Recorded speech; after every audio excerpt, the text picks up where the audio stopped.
ce séminaire pour deux raisons. D'abord parce que c'est le premier séminaire ou le premier webinaire, donc nous inaugurons une forme de manifestation de l'espace de réflexion éthique qui commence en plus très bien, puisqu'il n'y a pas vraiment de problème technique, ce qui est assez extraordinaire, et je m'en félicite. Et puis, une seconde raison pour laquelle je suis heureux, c'est que ce webinaire, il n'est pas innocent, il porte sur un sujet qui est un sujet chaud, qui est un sujet de pleine actualité, à savoir les questions éthiques que soulève la vaccination des soignants, ou disons la question, voilà, c'est comme ça qu'il faut le dire, la question de la vaccination des soignants.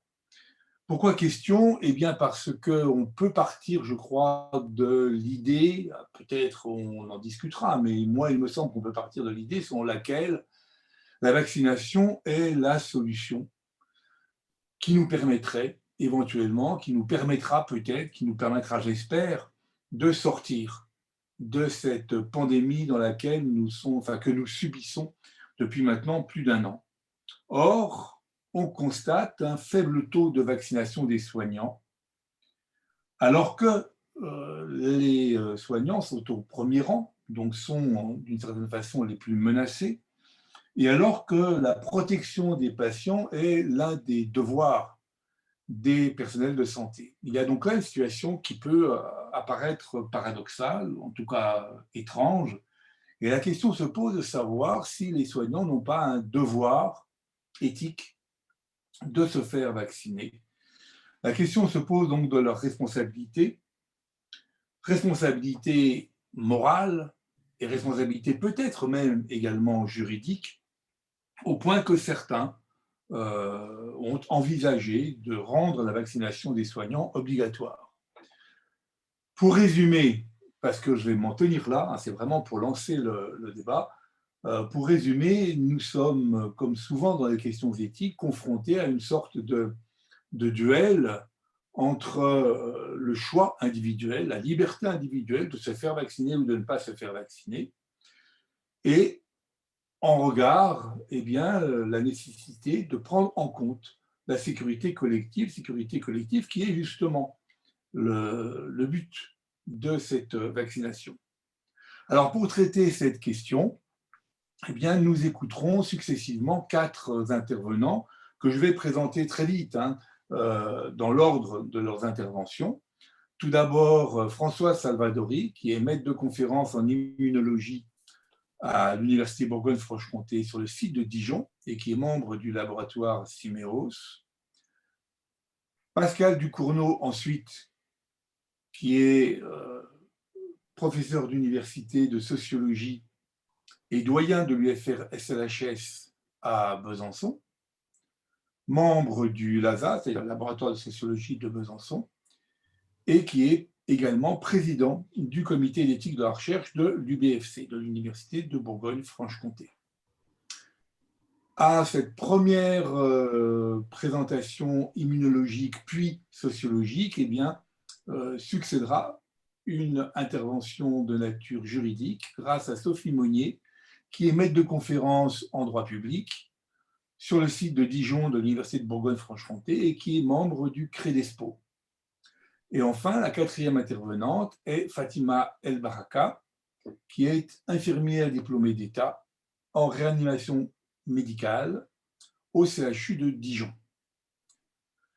Ces quatre intervenants seront accompagnés de personnes ressources, comme on dit, à savoir les docteurs Serge Haro et Karine Astruc, qui sont tous deux médecins hygiénistes et spécialistes des questions de prévention et de vaccination. Et puis, eh bien, à l'issue de nos discussions, eh bien, c'est Jean-Pierre Queneau, qui est PUPH au service de médecine intensive et de réanimation du CHU de Dijon et co-directeur de l'espace de réflexion éthique qui conclura notre journée. Voilà, eh bien, si vous le voulez bien, je passe immédiatement la parole à Françoise Salvadori pour son intervention et sa présentation. Eh bien, bonjour. Donc, en préambule, d'abord, tous mes remerciements de m'avoir invité à cette conférence qui semble vraiment très intéressante. Alors, je ne suis pas spécialiste d'éthique, vous l'avez dit, je ne suis pas spécialiste non plus de droit, donc ni de sociologie. En revanche, j'ai un tout petit peu touché à tout ça, forcément, parce que j'ai étudié donc avec un collègue historien, Laurent-Henri Vigneault, les mouvements et les opinions anti-vaccins depuis le début de la vaccination, qu'on peut citer, qu'on peut dater au XVIIIe siècle, jusqu'à nos jours. Donc évidemment, c'est un challenge impossible de vous montrer ça en 10 minutes. J'ai essayé de suivre une typologie, celle qu'on a pensé avoir trouvée sur 3 siècles, puisque un certain nombre d'arguments se trouvent toujours du XVIIIe siècle jusqu'à maintenant, sous des formes parfois un peu revisitées. Alors j'appuierai un peu plus à chaque fois que je le peux sur le problème particulier de la place des soignants dans ces différents mouvements de résistance. Donc la vaccination des soignants, le contexte, c'est qu'en fait, on a, mais ça va être un grand mot, un point important aujourd'hui, je pense, c'est de resituer les soignants dans la société. Donc des hommes, des femmes, des citoyens, sont-ils des citoyens comme les autres? Donc ils ont des craintes, ils ont des hésitations, ils sont confrontés éventuellement à l'obligation, ce qui, comme citoyen, n'est pas toujours facile à admettre.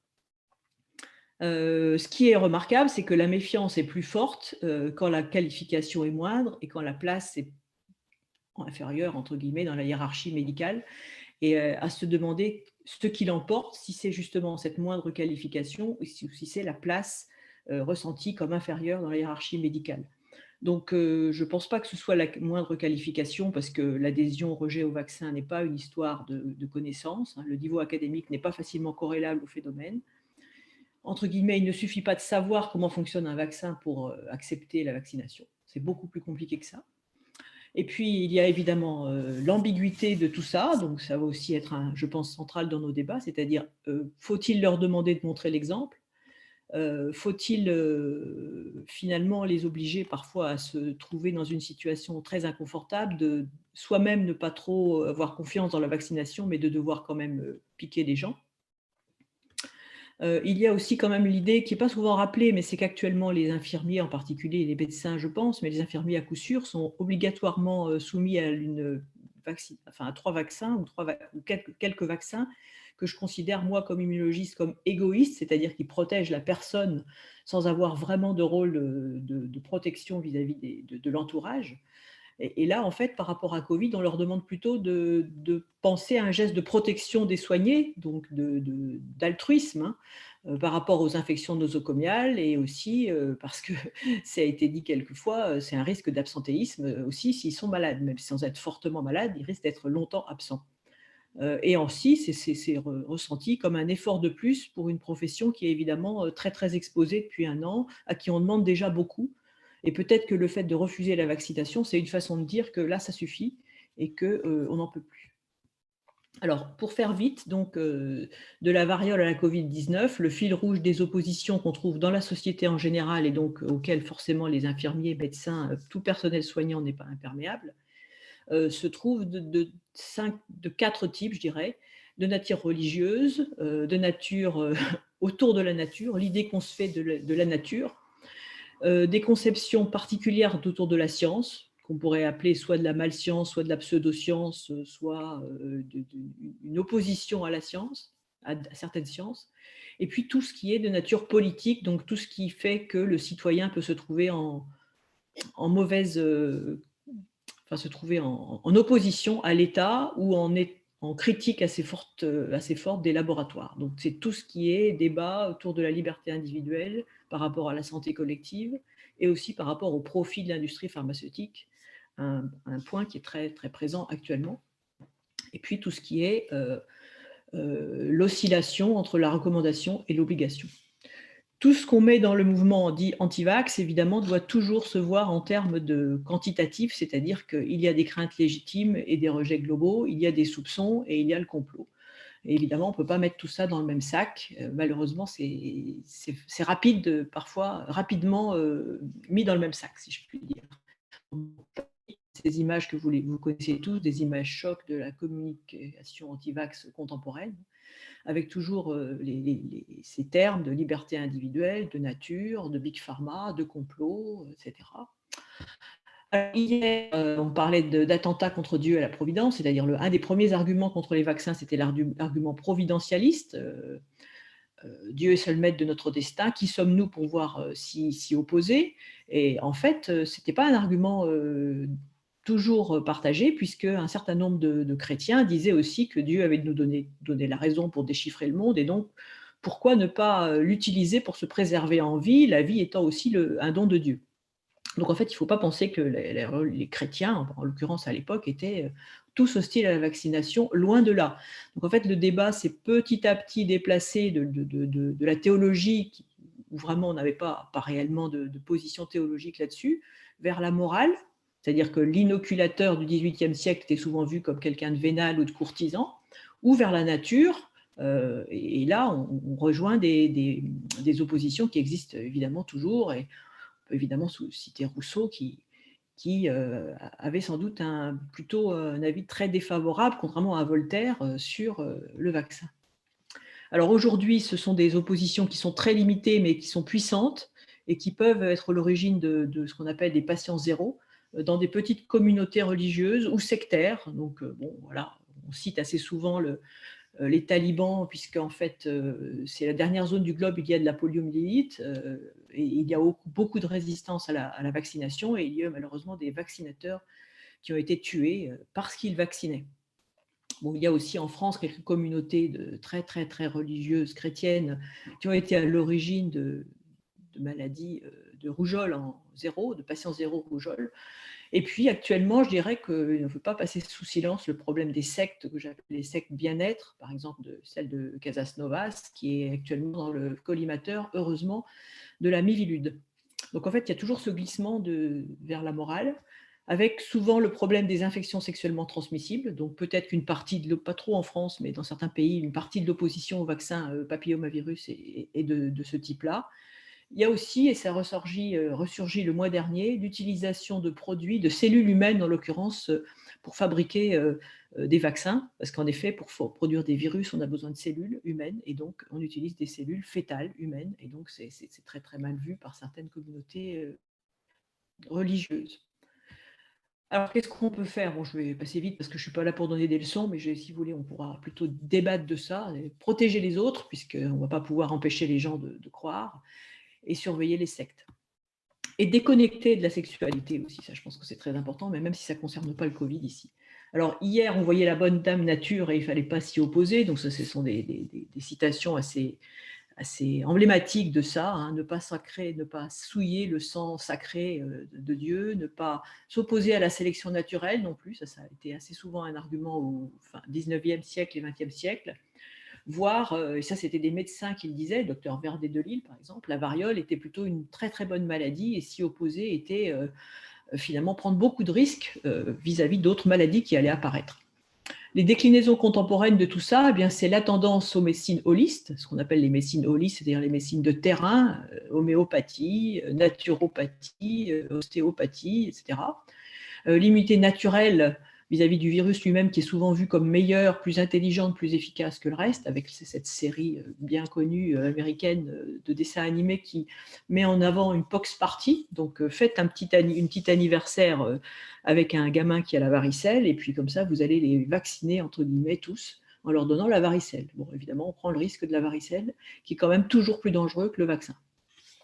Et puis des médecins comme Joyeux, hein, qui a pu dire l'allaitement est le meilleur des vaccins, ce qui est évidemment une aberration absolue. Il y a aussi Michel Rivasi qui a osé dire quand même que les vaccins causaient plus de problèmes qu'ils n'en résolvaient et qu'il était temps de changer de paradigme. Alors cette phrase a été effacée évidemment, mais elle a été dite. Alors les Américains adorent le petit slogan Green Our Vaccines. Eh bien non, on ne peut pas verdir les vaccins, hein, on ne va pas en faire des objets naturels, mais en fait on peut se dire que les vaccins ne sont pas vraiment contraires à la nature, puisque c'est quand même votre système immunitaire, celui-là bien naturel et individuel, qui va travailler, entre guillemets, face aux vaccins qu'on va vous injecter. Donc on peut retourner éventuellement cet argument. Alors évidemment, ça peut, je ne suis pas philosophe, mais ça rejoint tout un tas de débats sur la nature. Qu'est-ce que c'est que la valeur nature, souvent associée au bienfait, à la pureté, à l'innocuité. Et puis qu'est-ce que c'est que la place de l'homme dans la nature, évidemment, puisque ces gens se placent un peu en dehors de la nature, peut-être. Donc pour contrer, il faut éduquer très tôt, en évitant ces visions naïves sur la nature. Il faut absolument limiter les arguments publicitaires très fréquents qui font appel à ce bénéfice de la nature dans l'absolu. Et les Anglais sont allés jusqu'à recommander officiellement d'éviter d'invoquer la nature dans tous les discours en lien avec la science. Par exemple, le type de vaccin, le type de discours sur l'allaitement, qui est évidemment ambigu parce qu'on présente l'allaitement comme la pratique la plus naturelle et la plus bénéfique qui soit. Et évidemment, par rapport à ça, les gens vont tendance à dire, bah oui, bah là, la nature est bonne, mais par contre, pour les vaccins, c'est l'artifice qu'on nous vend. Donc, c'est un peu ambigu. Alors, tous les arguments pseudo-scientifiques actuellement sont très, très importants, c'est-à-dire que de tout temps, on a eu une opposition, depuis qu'en tout cas que la vaccination est quelque chose de scientifique, donc globalement après Pasteur, il y a eu des courants anti-orthodoxie, anti-pasteuriens, et puis peut-être la nouvelle science de l'immunologie, qui a suivi la science, disons, anti-théorie, anti-génération spontanée.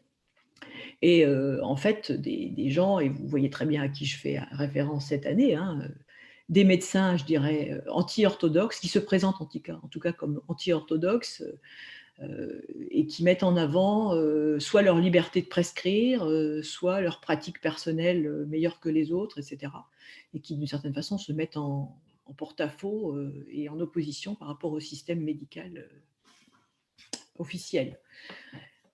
Il y a cette difficulté permanente, cette confusion entre temporalité et causalité, hein, qui pose quand même problème, même actuellement, pour assurer que les effets secondaires observés avec les vaccins sont vraiment liés causalement à la vaccination. Ce n'est pas si simple que ça. Et puis, ce qui est marrant, c'est de voir que les arguments, les poisons, les arguments de type légende de contamination, comme l'aluminium en France, sont très largement nationaux. C'est-à-dire que ce n'est pas la même chose qu'on va trouver dans tous les pays. Les États-Unis détestent l'arsenic. Les Français détestent l'aluminium, etc.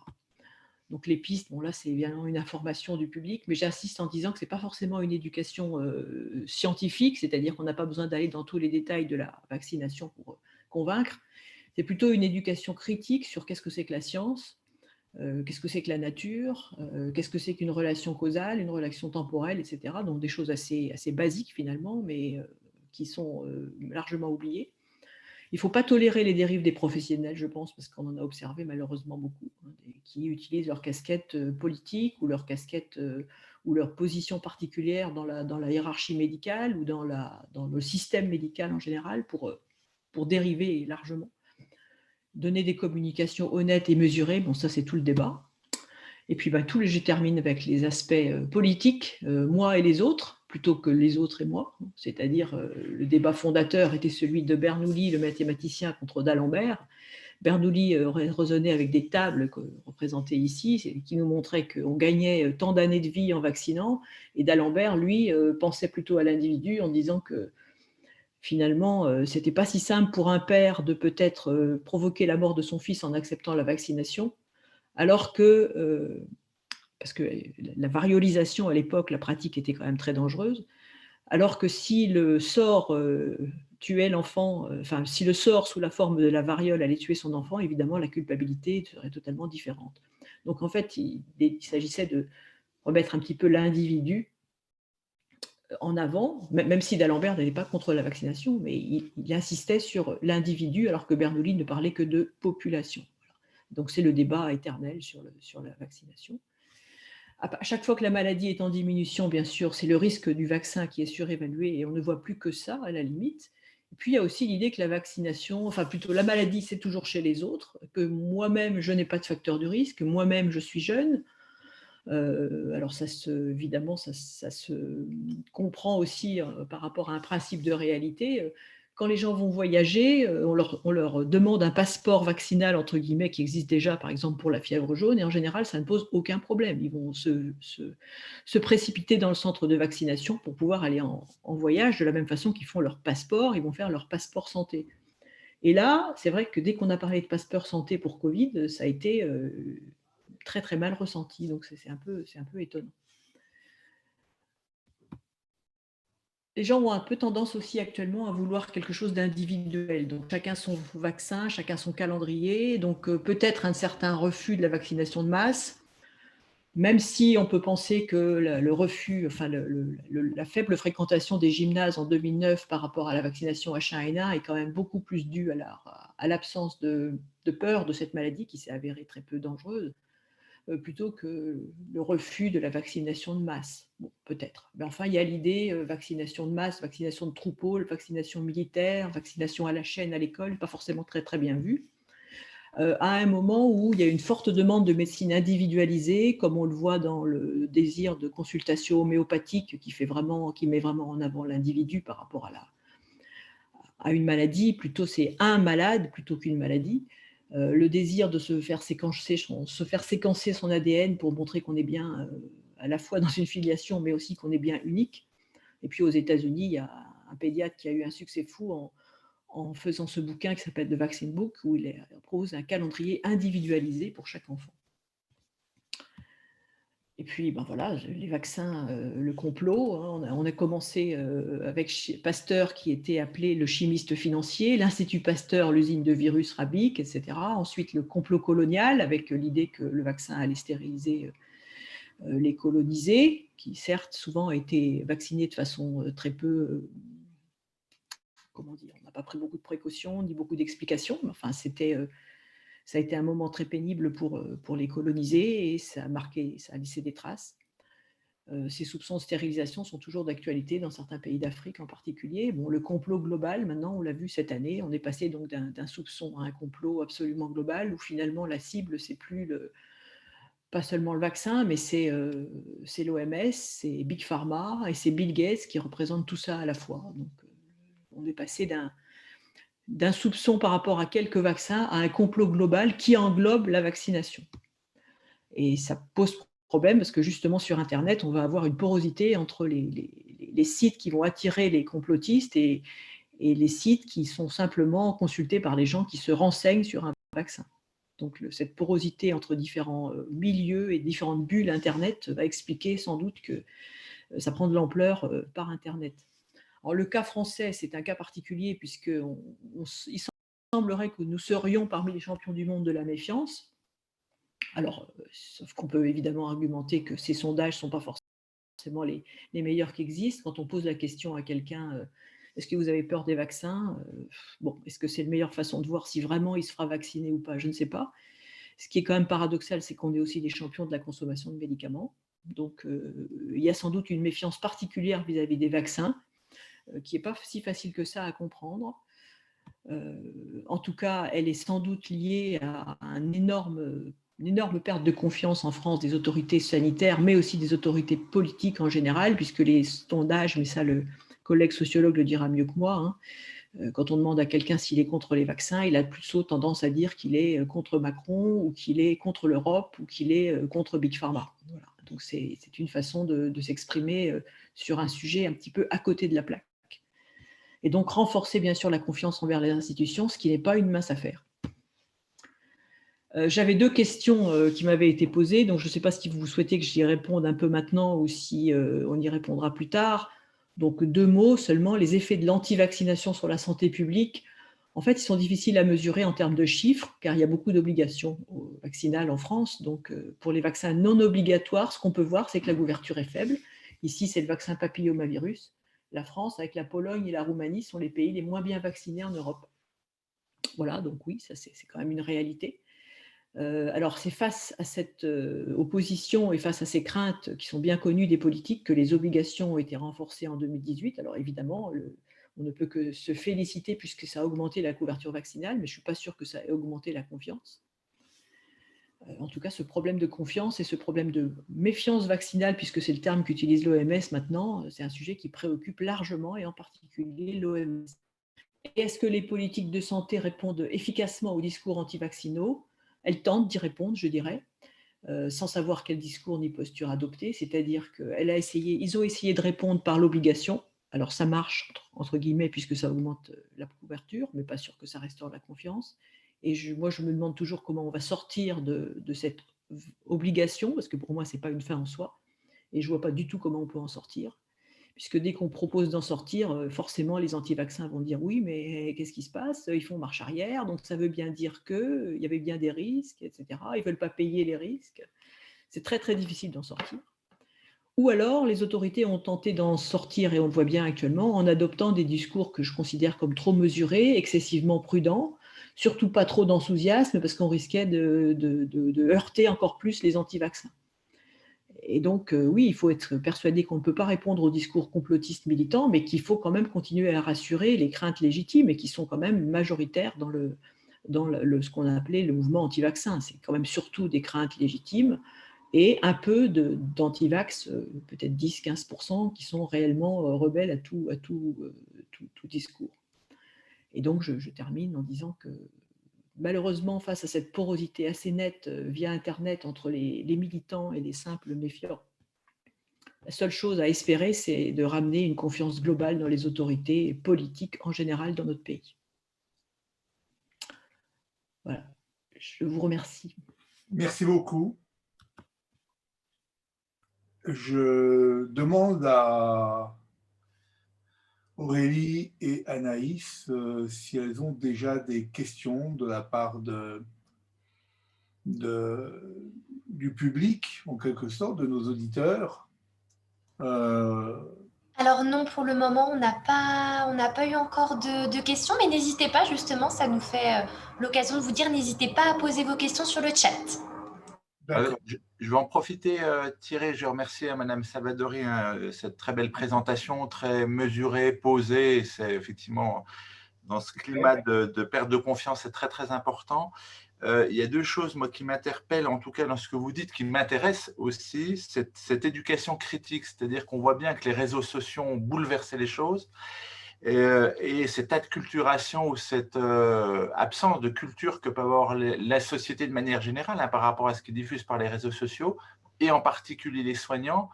On en rediscutera tout à l'heure avec Fatima, qui est infirmière dans mon service, mais c'est vrai que, y compris quand on est dans le soin, y compris quand on est au lit des malades, et on voit bien ce qui se passe, les gens ont du mal à faire la différence entre ce qui est diffusé sur les réseaux sociaux et ce qu'ils voient réellement.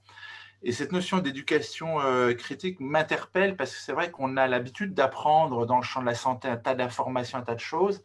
Et par contre, on a du mal, en tout cas, à regarder ce qui est bien ou pas bien, ou comment critiquer les choses et comment apprendre à critiquer les choses. Et peut-être, effectivement, comme vous le dites, hein, cette éducation critique, ben, c'est peut-être ce qui nous manque. Alors, il y a la perte de confiance, mais bon, ça, je pense que c'est au travers du temps, ça ne change pas. Donc, il y a sa première question, comment on fait pour avoir une éducation plus critique vis-à-vis de la société et puis de nos soignants?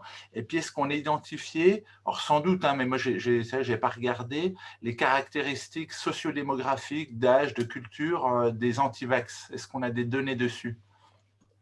Alors, pour l'éducation critique, moi, mon idée, c'est qu'il faut commencer ça beaucoup plus tôt et qu'en France, en particulier, on a une éducation générale à ce que c'est qu'un fait scientifique, à la causalité, à tout ça qui est très, très déficiente chez les enfants. L'école primaire, par exemple, est catastrophique en France sur l'éducation scientifique en général. Et c'est largement dû au fait que 80% des professeurs d'école sont de formation littéraire. Et donc, la culture générale en France, et comme beaucoup de pays, hein, elle est largement littéraire et elle oublie complètement la science. Et alors, encore une fois, j'insiste, ce n'est pas la peine d'aller très loin dans une compréhension très, très fine de l'effet d'un adjuvant ou je ne sais quoi. On peut avoir un discours très, très simple sur la vaccination. Enfin, c'est ce que j'essaie d'avoir avec mes proches, avec ma famille, qui n'est pas du tout dans le domaine scientifique. Et en général, c'est ce qui fonctionne le mieux. Enfin, l'INPES a des petits cartoons qui expliquent la vaccination avec en deux diapos. Un enfant de 10 ans peut comprendre. Voilà, je ne pense vraiment pas que ce soit le problème. Mais c'est plutôt apprendre à se méfier de ce qui se cache derrière certains sites, apprendre à se méfier justement de ce biais entre causalité et temporalité. Et ça aussi, on peut le faire comprendre assez vite, en tout cas en collège, à des enfants. Bon, voilà. La deuxième partie de votre question, je pense que mon collègue sociologue répondra peut-être mieux que moi. C'est très, très difficile d'avoir un portrait type sociologique des antivax. Ça dépend quand même des vaccins. par rapport cette année à Covid, le centre Jean Jaurès, enfin oui, non, je ne sais plus comment il s'appelle, enfin le Conspiracy Watch, etc., les sociologues qui s'occupent de ça cette année, on dit qu'il s'agissait plutôt, enfin que l'antivax moyen, s'il existe, est plutôt une femme, est plutôt jeune et se situe plutôt aux extrêmes de l'échiquier politique. Voilà. Mais je mets entre beaucoup de guillemets parce qu'eux-mêmes disent que c'est très très difficile de tirer un portrait type. En général, les femmes sont beaucoup plus représentées. On pense par leur prise leur implication supérieure, toujours supérieure à celle des hommes dans la vaccination des enfants en particulier. Comme la vaccination est largement pédiatrique dans tous les pays, sauf évidemment Covid cette année, les femmes en prennent un peu plus, prennent ça plus en charge finalement. Peut-être pour la suite vraiment de ce portrait type sociologique, on sera éclairé par la présentation de mon collègue qui va suivre. Françoise, vous êtes particulièrement, je dirais, pertinente, puisque en fait, vous vous chargez vous-même de faire la transition, ce qui est très bien. Donc, si vous le voulez bien, on peut passer la parole maintenant à Pascal Ducournau. Là, tu disposes, Pascal, aussi d'environ 10 minutes de présentation. Et puis, merci à Pascal de prendre la parole à présent. Mais il faut que tu mettes ton micro, Pascal. Il faut que tu actives ton micro. Merci, voilà. Merci Thierry, merci Madame Salvadori. Alors j'ai un petit diaporama qui peut être peut-être utile à l'appui de mon propos. Comment est-ce que je peux le diffuser? Peut-être en le partageant. Voilà, c'est ça. En cliquant sur partager l'écran en bas. Voilà, de cette manière-là, vous devriez le voir apparaître, hein, je pense. OK. Bon, non, ça doit aller de cette manière-là. Alors, si vous voyez bien apparaître, il me semble, oui, du coup, les éléments que j'ai rassemblés dans ce petit diaporama. Alors, bon, je tiens à m'excuser, mais c'est vrai que j'ai été sollicité il y a très peu de temps. Donc j'ai réagi assez rapidement et du coup je propose ici on va dire un diaporama assez rapide sur disons l'état de ma réflexion sur cette question de la vaccination. Alors premièrement, je ne suis pas du tout, comme ma collègue juste à l'instant, je ne suis pas du tout spécialisé sur des questions de vaccination. Je n'ai pas du tout d'ailleurs fait de recherche particulière sur la vaccination. Et donc, je vais essayer en fait ici de présenter, on va dire, ce que je pourrais faire éventuellement s'il fallait que je mène une recherche visant en sociologue et anthropologue, à essayer d'expliquer pour quelles raisons est-ce qu'on trouve actuellement cette résistance à la vaccination chez les soignants aujourd'hui. Du coup, qu'est-ce que, en fait, finalement, comment je pourrais essayer de problématiser, on va dire, la question, tout en sachant que ça serait finalement assez prospectif, hein. Je tiens à le signaler. Donc, qu'est-ce que j'ai fait depuis une dizaine de jours et que j'ai su que du coup je devais intervenir sur la question? Bon, j'ai essayé de rassembler quand même quelques informations sur le sujet. J'ai aussi mené, on pourrait dire, des sortes d'entretiens exploratoires. Il se trouve que justement, j'interviens auprès au CHU de Besançon. Je m'occupe de l'encadrement et de cours théoriques aux sciences sociales auprès d'un public d'infirmières qui souhaitent devenir cadres de santé. Et donc, ça a été justement aussi l'occasion d'interagir un petit peu avec ce public-là et de comprendre aussi quelles pouvaient être leurs attentes et d'évoquer aussi avec elles la question justement de la de la vaccination. Donc, c'est l'occasion, me semble-t-il, voilà, de ramener un petit peu des informations de cette, on va dire, enquête exploratoire express, hein, si j'ose dire, très rapidement menée, afin d'élaborer quelques lignes, en tout cas, d'hypothèses, ou quelques hypothèses de travail sur le sujet. Alors, la première chose sur laquelle je suis tombé, effectivement, ça a été l'hypothèse d'une méconnaissance. Alors ça, c'est assez classique, si vous voulez, c'est-à-dire que lorsque des publics en particulier se méfient d'une innovation scientifique, lorsqu'ils ne veulent pas se faire vacciner, en l'occurrence actuellement, mais ça pourrait être aussi de quantité d'autres innovations scientifiques, généralement, on va avoir tendance à mettre en avant l'irrationalité, l'ignorance ou le défaut de connaissance. C'est d'ailleurs ce qui s'est passé. J'ai essayé d'ailleurs d'essayer de comprendre comment on pouvait du coup expliquer éventuellement cette résistance. Et c'est ce qui a pu être mis en avant par certains interlocuteurs avec lesquels j'ai pu dialoguer. Alors, le problème, si vous voulez, c'est que assez vite, en fait, si on se regarde un petit peu la sociologie des sciences, on a en sociologie des sciences un ensemble quand même comment dire, de travaux qui tendent à montrer, comment pourrait-on dire, peut-être des phénomènes d'ignorance, d'irrationalité, mais aussi bien évidemment, la présence aussi de rationalité profane. C'est-à-dire que lorsque quelqu'un, un non-spécialiste ou un profane, s'oppose à une innovation donnée, il y a quand même, on va quand même pouvoir trouver une forme de rationalité dans son positionnement. Et puis, on peut même aussi trouver des formes d'expertise chez les non-spécialistes. Et c'est d'ailleurs ce qui va être montré d'ailleurs par différents auteurs. Donc ici, j'ai pris Brian Wine et Alan Irving dans Misunderstanding Science, qui montrent en fait comment, sur des exemples empiriques assez précis, par exemple, la méconnaissance peut être tout simplement due aussi à une posture active. C'est-à-dire que parfois, les non-spécialistes ne cherchent pas à savoir, ne veulent pas savoir, préfèrent s'en tenir à une position qu'ils ont, dans un acte d'ailleurs de défiance, dans un acte de mise en responsabilité des autorités scientifiques ou des autorités sanitaires.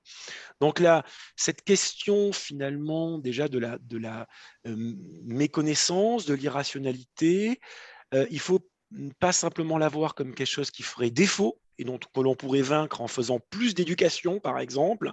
Ça peut être aussi parfois une posture volontaire qui va être défendue par certains publics. Donc ça, c'est un premier élément qui du coup pose question. Le deuxième élément, je le tire plus là d'une lecture de Michel Callon,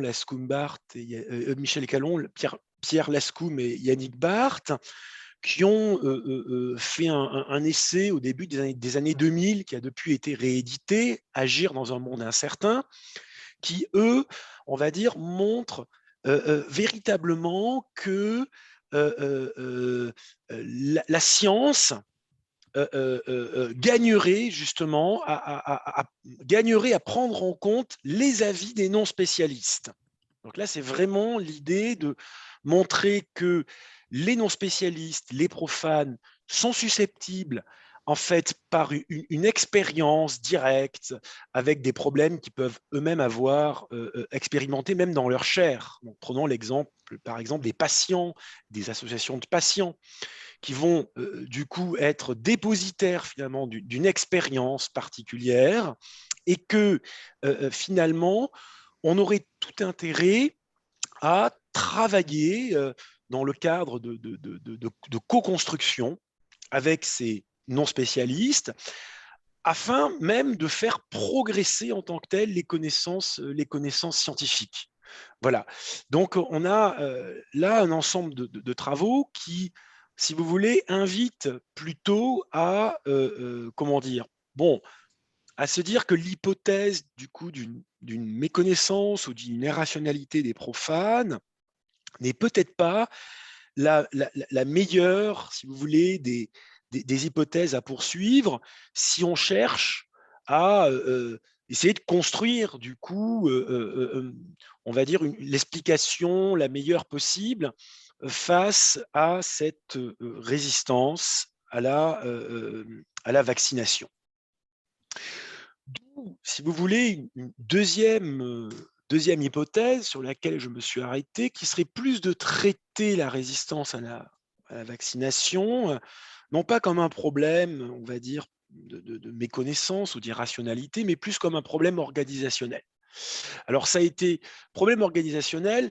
Alors, ça a été évoqué tout à l'heure par Françoise Salvadori, qui a dit: ah, mais c'est peut-être pour les soignants, c'est la goutte en trop, ou la goutte de trop, a-t-elle dit à un moment donné, si je me souviens bien, au début de son exposé. Et c'est-à-dire, on a demandé déjà beaucoup aux soignants depuis un an, et on va rajouter encore quelque chose qui ferait du coup, on va dire, une crispation particulière dans en tout cas face à cette demande.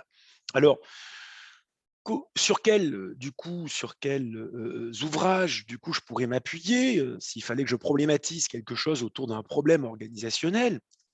Bien évidemment, j'irai regarder ce qui a pu être écrit par Michel Crozier et Erhard Friedberg dans L'acteur et le système, ou encore le pouvoir et la règle.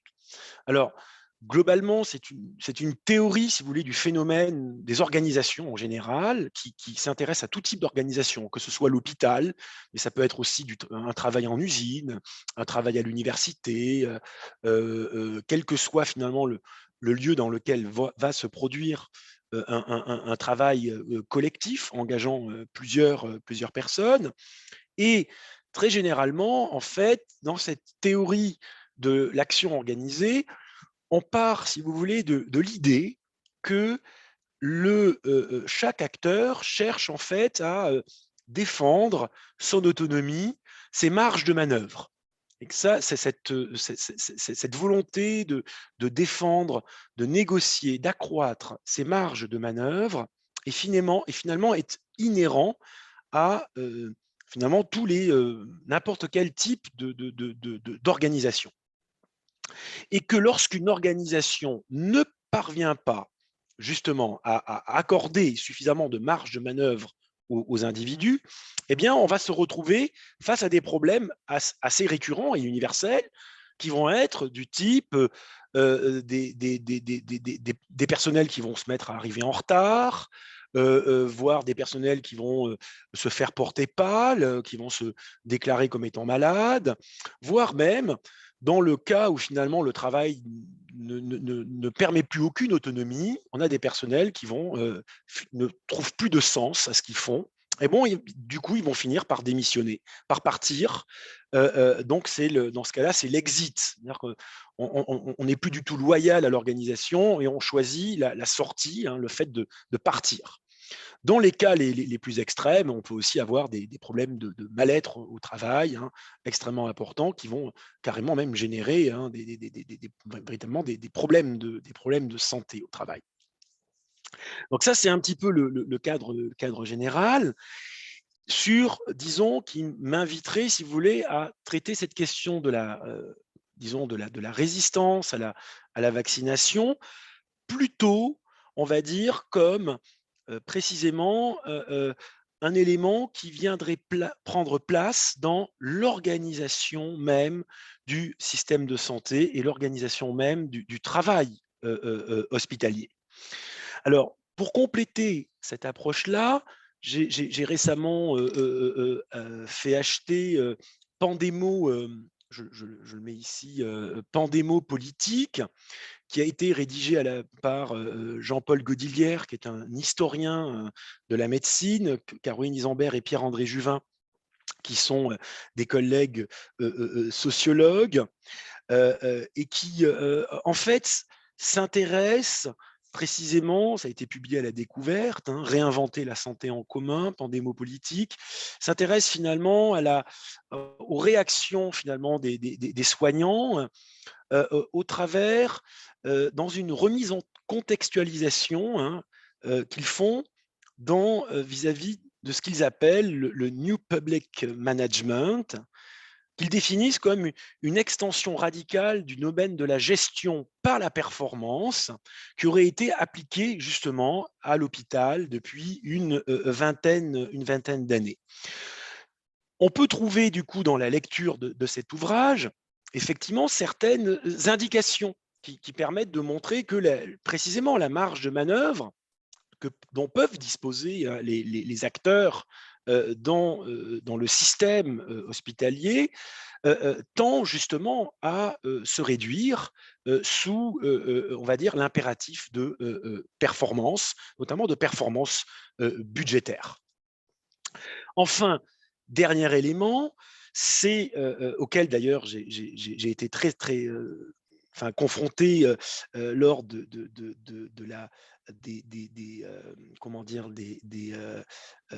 des concours que présentaient les infirmières récemment qui voulaient passer, ou les infirmiers qui souhaitaient passer cadre. Systématiquement, ils signalaient que dans leur service, ils rencontraient un problème de défection. Et que ce problème de défection, avec donc des gens qui démissionnaient, des collègues qui ne voulaient plus faire leur travail, et donc ils avaient véritablement un problème de fidélisation, justement, des soignants à l'intérieur de leur service, et que ça devenait véritablement primordial. C'était pour eux un véritable défi à relever. Donc, l'ensemble, si vous voulez, de ces éléments m'amènerait précisément à plutôt me diriger, s'il fallait que je mène une recherche sur ce type-là, sur une hypothèse, du moins à la tester, sur une hypothèse d'après laquelle finalement le refus, si vous voulez, de la vaccination représente finalement une sorte, c'est pas la vaccination en tant que telle dont il est question, mais c'est plutôt une revendication d'autonomie au travail, d'autonomie professionnelle, dont il serait finalement question au travers de ce positionnement face à cette injonction à la vaccination.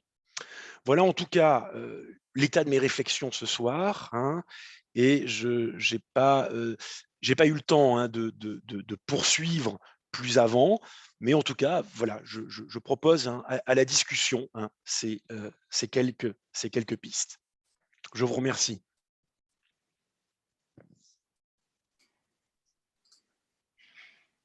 Merci beaucoup, Pascal, pour ces pistes, justement, dont tu parles, mais qui sont plus que des pistes, qui sont des éléments de réflexion, à mon avis, féconds, qui nous font réfléchir. Et c'est le but de ce webinaire. Anaïs, Aurélie, il y a des questions à poser à Françoise ou à Pascal? Oui, alors on a une première question qui est la rationalité profane. Est-ce que cela veut dire que l'on choisit d'être ignorant par conviction?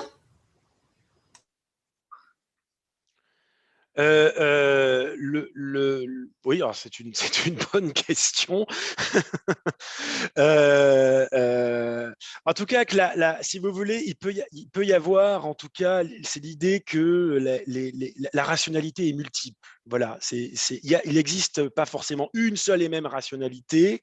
Il existe des rationalités, que l'action a un sens, finalement, pour qui que ce soit. Et il s'agit du coup de restaurer, en tout cas de retrouver l'action qu'elle a pu avoir chez un acteur en particulier, qui extérieurement semble avoir un comportement tout à fait irrationnel, voire même dommageable dans certaines circonstances. Mais que si on se place de son point de vue, de son expérience, ça a finalement un sens, et on peut lui retrouver en tout cas une cohérence. Voilà.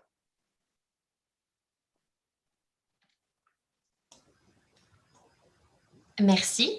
On a également une deuxième question qui était en ce qui concerne le problème organisationnel de l'approvisionnement des vaccins. Est-ce que ça ne donne pas finalement un argument en plus aux anti-vaccins?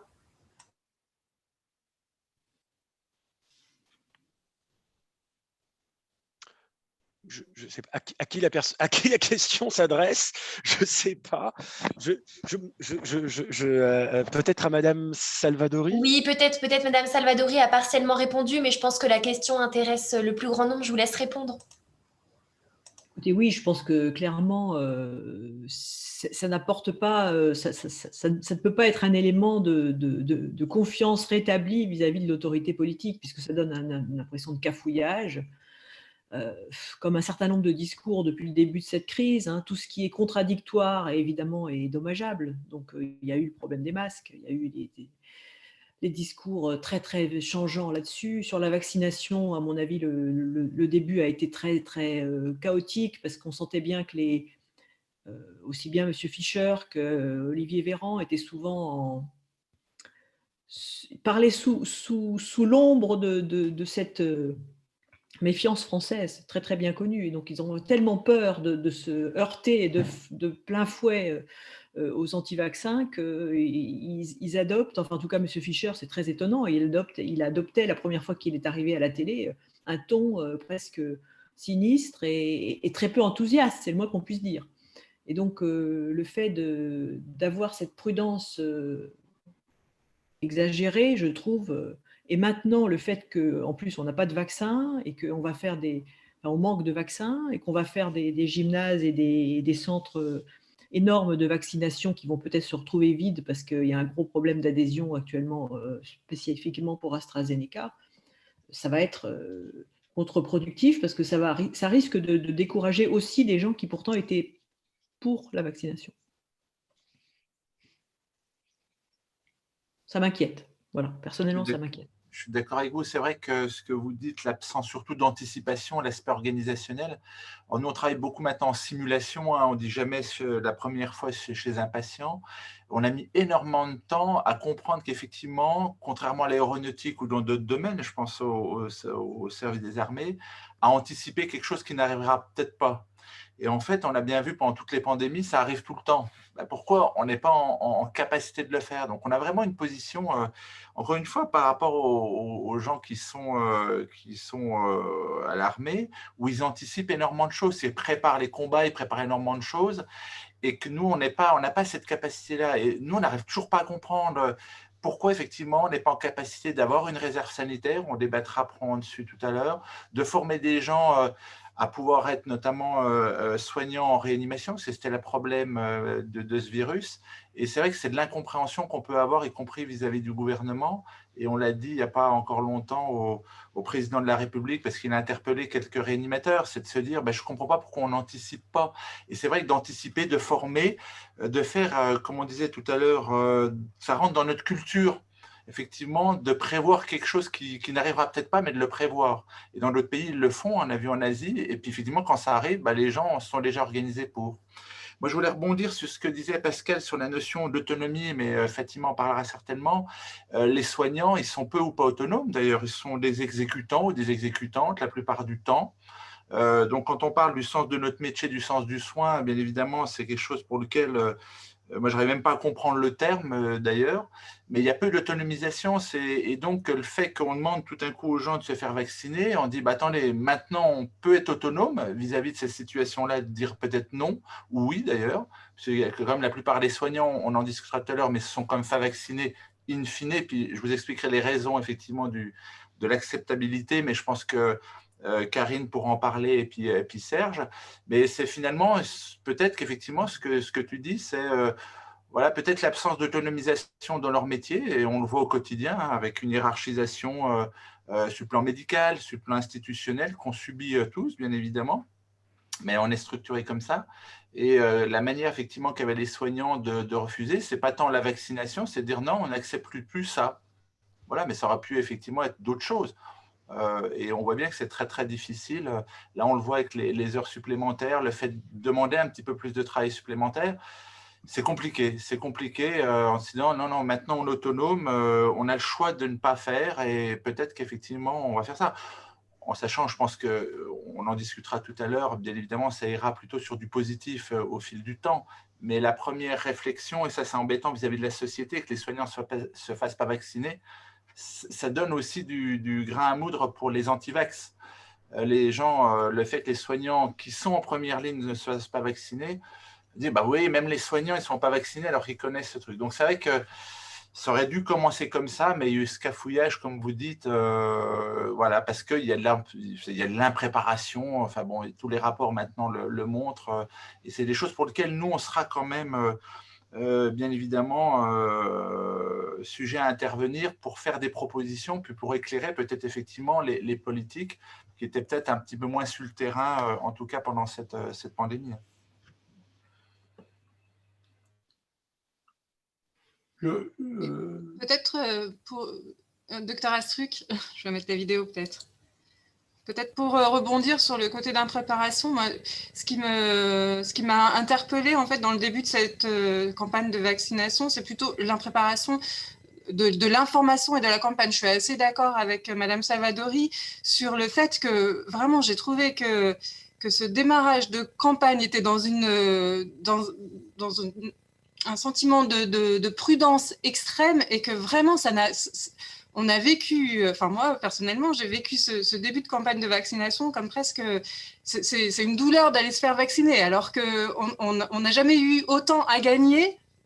Je pense, d'une vaccination, vraiment à la fois individuellement et collectivement. Et c'est vrai que d'avoir pris en compte tout, il faut le prendre en compte, hein, mais la réaction des antivax, etc., a fait qu'on a eu vraiment, en termes d'information, moi ça m'a vraiment choqué, une campagne qui était, qui pour moi n'a pas eu lieu d'ailleurs. Hein. On n'a jamais eu un message très positif sur la vaccination, un engouement. Sur cette campagne de vaccination, avec pourtant un bénéfice immédiat et à moyen terme qu'on n'a jamais eu, en tout cas pour les gens de notre génération, je pense on n'a jamais eu autant de bénéfices potentiels à cette campagne de vaccination. Et cet aspect-là, moi, m'a vraiment choquée dans l'impréparation. Après, qu'on ait des doses, pas des doses, j'allais dire, c'est encore un autre problème, mais au moins, ce qui aurait pu être anticipé de façon plus adaptée, c'est cette communication, enfin, pour moi. Après, c'est sûr que l'organisation et le fait qu'on ait des difficultés d'approvisionnement en vaccins est un élément supplémentaire, en fait, qui a fait que, par exemple, nous, au CHU, hein, on n'a jamais pu avoir une campagne hyper dynamique. C'est-à-dire que toujours, on a été obligé de faire un public ciblé d'abord, puis l'autre, jamais tout le monde en même temps. Ceux qui voulaient se faire vacciner n'avaient pas accès au vaccin. Ceux qui ne voulaient pas, c'est ceux qui avaient accès. Enfin voilà, tout ça complexifie encore cette donnée. Mais c'est vrai que sur l'impréparation d'un message, en fait, un positif sur cette vaccination, moi, je trouve que c'est vraiment ce qui a manqué au niveau national de façon très, très importante. Je peux rajouter quelque chose. Est-ce que vous m'entendez? Oui, oui, oui, très bien. Voilà, bien entendu, je vis et je suis d'accord avec ce que Karine vient de dire. Moi, je voulais juste rajouter, puisqu'on a parlé d'Alembert et de Bernoulli, la tribu des Bernoulli, la fameuse tribu des mathématiciens, que vous l'aviez dit, Madame Salvadori, que les vaccins, à l'époque, la variabilisation, c'était quand même grave. Et pas plus tard que dans les années 50-60, avec la polio, il y avait beaucoup d'effets secondaires. On n'a jamais eu, en tout cas, on n'a jamais eu de vaccin aussi sûr et efficace. Et malgré ça, les gens sont réticents. Moi, je suis, comme Karine, on est spécialiste d'hygiène hospitalière, mais on est d'abord des médecins de santé publique. Donc, on voit, alors moi je suis ni psychologue, ni sociologue, etc., on voit la discordance qu'il y a entre quelque chose qui est sûr, qui est efficace, et la campagne timide qu'on a eue. Et c'est ça qui est déroutant. Voilà ce que je voulais juste rajouter. Oui, si je peux me permettre juste une remarque en passant, il y a peut-être une modification du contexte d'ailleurs, parce que à l'époque du débat Bernoulli-d'Alembert, on était au siècle des Lumières, on était en plein mouvement, disons, de rationalité triomphante, et et le problème de l'inoculation, parce que c'était ça, hein, il n'y avait pas de vaccination, c'était inoculer la variole, était, comme vous le signalez, docteur Rao, que c'était prendre un risque. Voilà, c'était prendre un vrai risque que de faire inoculer ses enfants. C'est plus du tout le cas aujourd'hui. Faire vacciner son enfant contre les risques de tuberculose, de polio, etc., c'est à mon sens, quasi des risques nuls. Et je pense que pour le Covid-19, le risque, là encore, n'est pas mesurable avec, en revanche, le gain. Mais on est dans un contexte idéologique, à mon sens, beaucoup plus très différent, dans un contexte où il y a à la fois une aversion à l'incertitude, une incompréhension de ce que c'est que le discours scientifique. C'est-à-dire le discours scientifique est identifié au discours de la certitude, ce qu'il n'est pas, hein, mais on l'a pas bien compris. Et puis il y a une défiance à l'égard de la rationalité, effectivement. Et je pense que enfin je pense, j'imagine, hein, je suis pas du tout sociologue, je suis un simple philosophe des sciences. Il me semble quand même qu'il y a là une sorte de convergence qui peut rendre compte, qui peut expliquer en partie la résistance au vaccin.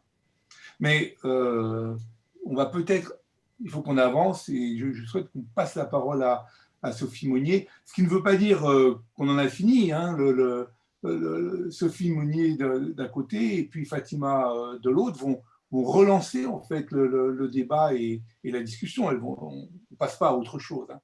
Sophie, on vous passe la parole. Merci. Alors, la première question que je vais aborder, c'est celle de savoir quelle est l'autorité compétente pour rendre obligatoire la vaccination. Donc, après avoir fait le tour d'un historique, il apparaît que c'est toujours le législateur qui a imposé la vaccination. Donc, la première obligation vaccinale a été imposée par une loi qui date de 1902 pour rendre obligatoire donc, le vaccin antivariolique. Ensuite, c'est une loi de 1938 qui a rendu obligatoire donc, le vaccin contre la diphtérie, suivie par une loi de 1940 qui a rendu obligatoire donc, le vaccin contre le tétanos. En 1950, la loi a rendu obligatoire le vaccin contre la tuberculose. En 1964, la poliomyélite. Et donc la loi de 2017 qui a étendu donc, à 11 le nombre de vaccins obligatoires pour les enfants nés à compter donc, du 1er janvier 2018. Alors, qu'est-ce qui justifie la compétence du législateur ? C'est la Constitution de 1958 qui répartit la compétence entre le pouvoir législatif et le pouvoir réglementaire. Et en vertu de l'article 34 de la Constitution, en fait, c'est le législateur qui fixe les garanties fondamentales dans l'exercice des libertés publiques. Donc, c'est la raison pour laquelle, comme la vaccination obligatoire porte atteinte à la liberté individuelle, c'est le législateur qui est donc l'autorité publique compétente pour imposer donc la vaccination. Alors, il existe différentes hypothèses de vaccination obligatoire. Comme Madame Salvadori l'a dit tout à l'heure, il y a celles qui sont imposées dans le cadre des voyages à l'étranger. Et moi, je me suis cantonnée donc à présenter deux de ces hypothèses. Les vaccinations obligatoires qui concernent donc l'ensemble de la population et qui sont régies donc par l'article 3111-2 du Code de la santé publique. Donc, ce sont les vaccinations obligatoires pour les enfants mineurs qui maintenant sont au nombre de 11 depuis 2017. Et pour ce qui nous concerne, il y a une autre hypothèse de vaccination obligatoire. Ce sont les obligations vaccinales qui sont spécifiques, applicables à certaines professions, qui, elles, sont régies donc, par l'article 3111-4 du Code de la santé publique, que je vous ai donc reproduit entièrement. Je ne sais pas si vous voyez l'ensemble. Voilà, je vais essayer de centrer un peu mieux. Donc, les personnes, ça concerne personnes qui, dans un établissement ou organisme public ou privé de prévention de soins ou hébergeant des personnes âgées, exerce une activité professionnelle l'exposant ou exposant les personnes dont elle est chargée à des risques de contamination, doit être immunisée donc contre l'hépatite B, la diphtérie, le tétanos, la poliomyélite et la grippe. Cette obligation concerne aussi tout élève ou étudiant d'un établissement préparant à l'exercice des professions médicales et des autres professions de santé, dont la liste est arrêtée par un arrêté ministériel et qui est soumis à l'obligation d'effectuer une part de ses études dans un établissement ou organisme public ou privé de prévention ou de soins. Donc, ces étudiants sont soumis à la même obligation vaccinale, sachant que le Conseil d'État, en 2014, a étendu cette obligation vaccinale aux étudiants stagiaires. Donc, le fait d'exercer finalement un emploi non permanent ne soustrait pas à cette obligation de vaccination pour les professionnels. Puisque c'est une obligation, le non-respect de cette obligation est pénalement sanctionné. Alors, la peine consiste en une peine d'amende qui s'élève à 1 500 € d'amende en cas de non-respect de cette obligation vaccinale. Alors, avant de voir les fondements juridiques de l'obligation vaccinale, j'ai été regarder quelle était la position des professionnels de santé concernant la vaccination contre la Covid-19. Et il s'avère que les professionnels de santé sont tous dans l'ensemble favorables à la vaccination.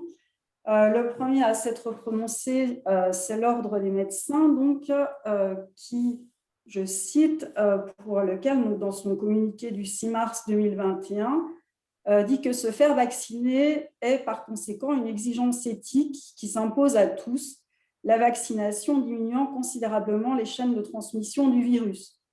Ensuite, ce sont les ordres des professions de santé qui ont appelé l'ensemble des soignants à se faire vacciner, donc le 7 mars 2021. Je cite un des extraits de ce communiqué. Les ordres des professions de santé appellent d'une seule voix l'ensemble des soignants à se faire vacciner, à la fois parce que cela relève de leur devoir déontologique, protéger leurs patients en toutes circonstances, et parce qu'il est impératif qu'ils puissent eux-mêmes se protéger contre le virus, ainsi que leurs proches, et freiner la propagation de l'épidémie. Et enfin, le 9 mars 2021, il y a eu un communiqué de l'Académie nationale de médecine c'est elle finalement qui va là plus loin, en disant que l'hésitation vaccinale est éthiquement inacceptable chez les soignants, mais surtout en recommandant de rendre obligatoire la vaccination contre la Covid-19 pour tous les professionnels de santé. Donc, l'Académie de médecine recommande de rendre obligatoire la vaccination chez les professionnels. Alors, ce ne sera peut-être pas nécessaire d'aller jusqu'à imposer cette obligation. Les derniers chiffres que j'ai trouvés font état d'une vaccination à hauteur de 51% des professionnels et des intervenants de santé.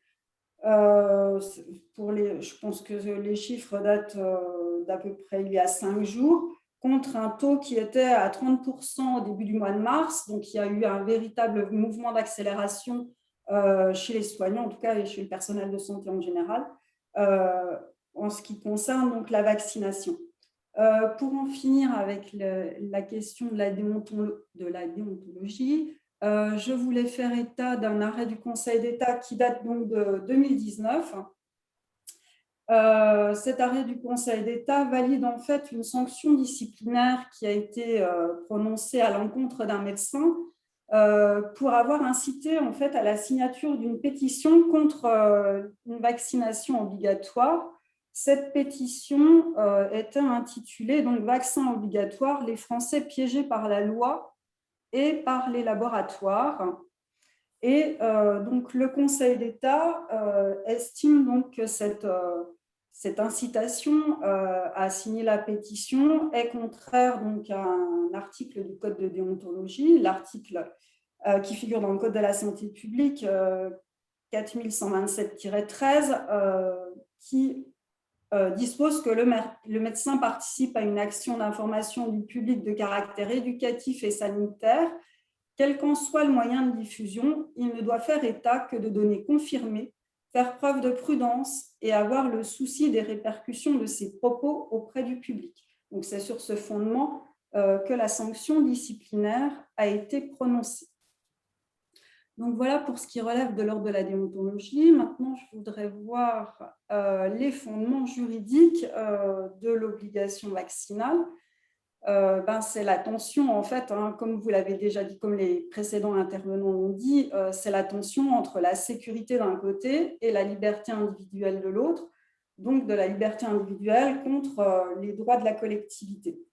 Alors, il se trouve que le Conseil constitutionnel, celui qui est chargé de vérifier la conformité des lois à la Constitution, hein, le Conseil constitutionnel a été saisi de la question de savoir si l'obligation vaccinale concernant les enfants mineurs, est-ce que cette obligation vaccinale est conforme aux droits et libertés garantis par la Constitution de 1958.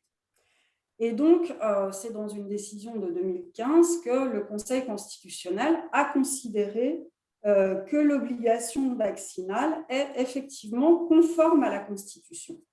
Alors, comment le Conseil constitutionnel en est arrivé à cette position? D'abord, il faut savoir qu'en droit français, la protection de la santé est une exigence de valeur constitutionnelle, puisqu'elle est affirmée, donc elle découle de l'article 11 du préambule de la Constitution de 1946. Cet alinéa 11 dispose que la nation garantit à tous, notamment à l'enfant, à la mère et aux vieux travailleurs, la protection de la santé. Donc, l'exigence de la protection de la santé a valeur constitutionnelle. Ensuite, s'agissant donc de la vaccination, voilà le raisonnement suivi par le Conseil constitutionnel. Le Conseil relève qu'en imposant ces obligations de vaccination, le législateur a souhaité lutter contre 3 maladies très graves, contagieuses et insusceptibles d'être éradiquées. Donc, c'est les éléments pris en compte par le Conseil.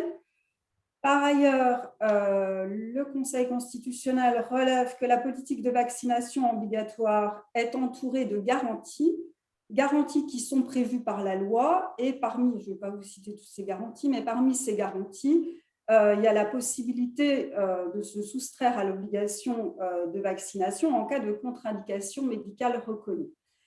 Du coup, le Conseil constitutionnel considère que l'obligation vaccinale est conforme donc à la Constitution, mais il faut quand même relever que le Conseil constitutionnel a une position particulièrement prudente, mais c'est de manière générale, en fait, quand il est confronté aux questions de santé, le Conseil constitutionnel, je vais vous lire la manière dont il dit que finalement les choix importent aux législateurs. Le Conseil, quand il est chargé de l'examen des lois bioéthiques, il botte aussi un peu en touche, en tout cas, il est très prudent, dans la mesure où le Conseil constitutionnel, je cite, il dit qu'il n'a pas un pouvoir général d'appréciation et de décision de même nature que celui du Parlement, et qu'il ne peut pas remettre en cause, au regard de l'état des connaissances et des techniques, les dispositions prises par le législateur. Donc voilà, finalement, le Conseil constitutionnel laisse une grande marge d'appréciation au législateur sur la question donc, de la pertinence de l'obligation vaccinale. Le Conseil constitutionnel, estimant donc que le dispositif législatif est suffisant, il considère donc que l'obligation vaccinale est conforme à la Constitution. Alors, le Conseil constitutionnel n'est pas le seul juge à s'être prononcé sur la question. Le Conseil d'État, dans un arrêt qui date de mai 2019, a été aussi saisi donc, de la conformité de l'obligation vaccinale. Alors, c'est toujours, ça concerne toujours l'obligation vaccinale des enfants mineurs. Le fait que la loi de 2017 ait étendu donc, l'obligation de vaccination à 11 vaccins, mais le raisonnement qui est mené par les juges concernant l'obligation vaccinale des enfants mineurs peut être évidemment transposé à d'autres obligations de vaccination. Alors, le juge administratif, dans cette affaire qui date de 2019, reconnaît qu'en matière de santé, donc en principe, finalement, il y a une tension entre, d'un côté, la liberté individuelle et de l'autre, la protection de la santé publique et donc le droit de la collectivité. Alors, ce qui fonde la liberté individuelle, le fondement de la liberté individuelle, c'est le droit à l'intégrité physique. Le droit à l'intégrité physique fait partie de ce qu'on appelle le droit au respect de la vie privée, droit qui est consacré donc à l'article 8 de la Convention européenne de sauvegarde des droits de l'homme et des libertés fondamentales. Donc, évidemment que l'obligation vaccinale met en cause le droit à l'intégrité physique. Il y a un autre principe fondamental en droit de la santé, c'est le consentement libre à l'acte médical. Et le Conseil d'État a déjà eu l'occasion de dire que le consentement a le caractère d'une liberté fondamentale, et notamment dans le domaine de la santé. D'un autre côté, donc on vient d'en parler, d'un autre côté, il faut aussi assurer donc la sécurité et la santé publique. Donc, les autres fondements pour assurer finalement la santé publique, c'est l'alinéa 11 du préambule de la Constitution de 1946 qui donne pour but donc aux législateurs d'assurer la protection de la santé. Et l'autre, disons, en droit, finalement, il n'y a jamais de droit absolu. Le droit, c'est souvent une question de conciliation et la recherche d'équilibre entre ici la liberté individuelle et finalement la santé publique. Alors, en ce qui concerne le droit à l'intégrité physique, ce droit n'est pas un droit absolu. La Convention européenne de sauvegarde des droits de l'homme prévoit qu'il peut y avoir donc une ingérence des pouvoirs publics, mais cette ingérence doit être justifiée. Et qu'est-ce qui justifie donc l'ingérence dans le droit à l'intégrité physique? Le Conseil d'État précise que ça peut être justifié par des considérations de santé publique et il faut que ce soit proportionné à l'objectif poursuivi. Et là, le Conseil d'État, dans cet arrêt de mai 2019, va loin puisqu'il précise les critères à prendre en compte. Et le Conseil d'État, donc je vous les reproduis, dit qu'il doit ainsi exister, je cite, un rapport suffisamment favorable entre, d'une part, la contrainte et le risque présenté par la vaccination pour chaque personne vaccinée, et d'autre part, le bénéfice qui en est attendu, tant pour cet individu que pour la collectivité dans son entier, y compris ceux de ses membres qui ne peuvent être vaccinés en raison d'une contre-indication médicale, compte tenu à la fois de la gravité de la maladie, de son caractère plus ou moins contagieux, de l'efficacité du vaccin et des risques ou effets indésirables qu'il peut présenter. Donc voilà les critères pris en compte par le juge et qui vont lui permettre de déterminer si l'obligation vaccinale est proportionnée par rapport à l'objectif poursuivi. Et donc, là, le juge, alors c'est évidemment des cas d'espèce à chaque fois, le juge va faire une appréciation in concreto, et là, le juge va dire que les vaccins dont il est question concernent des infections graves, des infections très contagieuses, qui sont susceptibles de complications graves. Le juge constate que la couverture vaccinale constatée à la date des dispositions qui font l'objet du litige était insuffisante pour créer une immunité de groupe, seule à même d'éviter de nouvelles épidémies et de propager les personnes qui ne peuvent être vaccinées. Le juge constate que les 11 vaccins obligatoires présentent un niveau d'efficacité qui est compris entre 85 et 90%, voire 100%. Donc, au regard de tous ces éléments qui relèvent sur des appréciations concrètes, le juge en conclut que oui, il y a bien une atteinte au droit au respect de la vie privée, mais que cette atteinte est justifiée. Elle est justifiée pourquoi? Elle est justifiée pour améliorer la couverture vaccinale, pour en particulier atteindre le seuil nécessaire à une immunité de groupe au bénéfice de l'ensemble de la population, et le juge estime que cette atteinte est proportionnée au regard du but poursuivi. Donc, le Conseil d'État valide l'obligation vaccinale.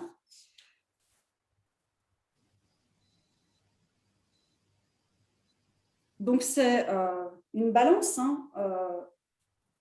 entre, d'un côté, le respect de la liberté individuelle et de l'autre, le bénéfice collectif attendu qui est effectué par le juge. Et finalement, le Conseil constitutionnel aussi a fait ce bilan, et on va le voir tout à l'heure, que la Cour européenne des droits de l'homme procède de la même manière. En fait, c'est une balance, c'est un bilan qui est effectué entre d'un côté la liberté individuelle et de l'autre le bénéfice collectif. C'est la raison pour laquelle aussi, finalement, je voulais dire que la réparation des dommages qui résultent de vaccinations obligatoires, la réparation des dommages est fondée sur la solidarité nationale.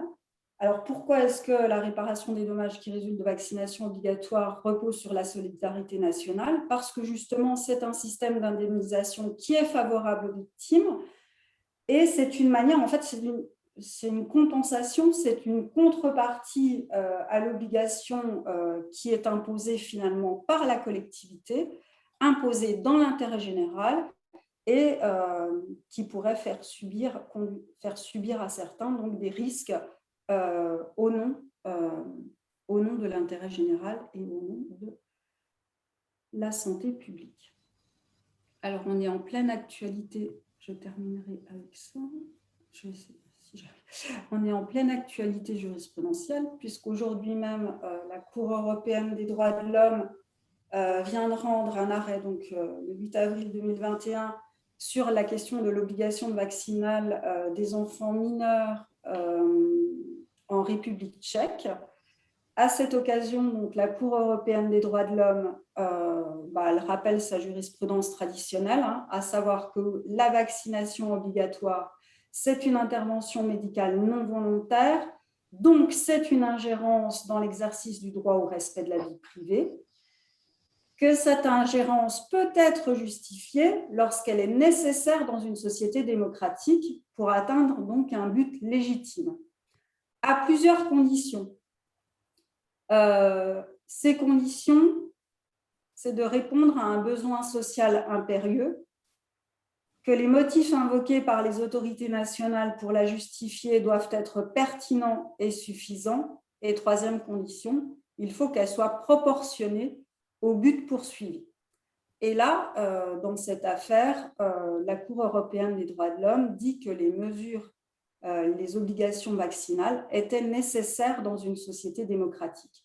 Elle reconnaît donc que la politique de vaccination poursuit des objectifs légitimes, à la fois de protection de la santé et aussi de protection des droits d'autrui, parce qu'elle protège à la fois ceux qui reçoivent les vaccins en question et ceux qui ne peuvent pas se faire vacciner pour des raisons médicales. Et surtout, ce qui est intéressant de relever, c'est que la Cour relève l'existence d'un consensus général, c'est-à-dire partagé au sein des pays européens, un consensus général qui considère que la vaccination est l'une des interventions médicales qui présente le plus d'efficacité et le rapport coût-efficacité le plus favorable, et que chaque État doit s'employer à atteindre le taux de vaccination le plus élevé possible parmi sa population. Par contre, la Cour considère qu'il n'y a pas de consensus sur les moyens à mettre en œuvre pour atteindre ce résultat, et donc là, elle laisse une marge de manœuvre très importante à chaque État. Et enfin, pour en terminer, elle invoque, et ça, il me semble que c'est une nouveauté, la Cour européenne invoque que cette question doit être considérée sous l'angle de l'importance que revêt la solidarité sociale. Donc, cette référence à la solidarité sociale est, me semble-t-il, un nouvel argument utilisé par la Cour pour justifier donc l'existence d'obligations vaccinales.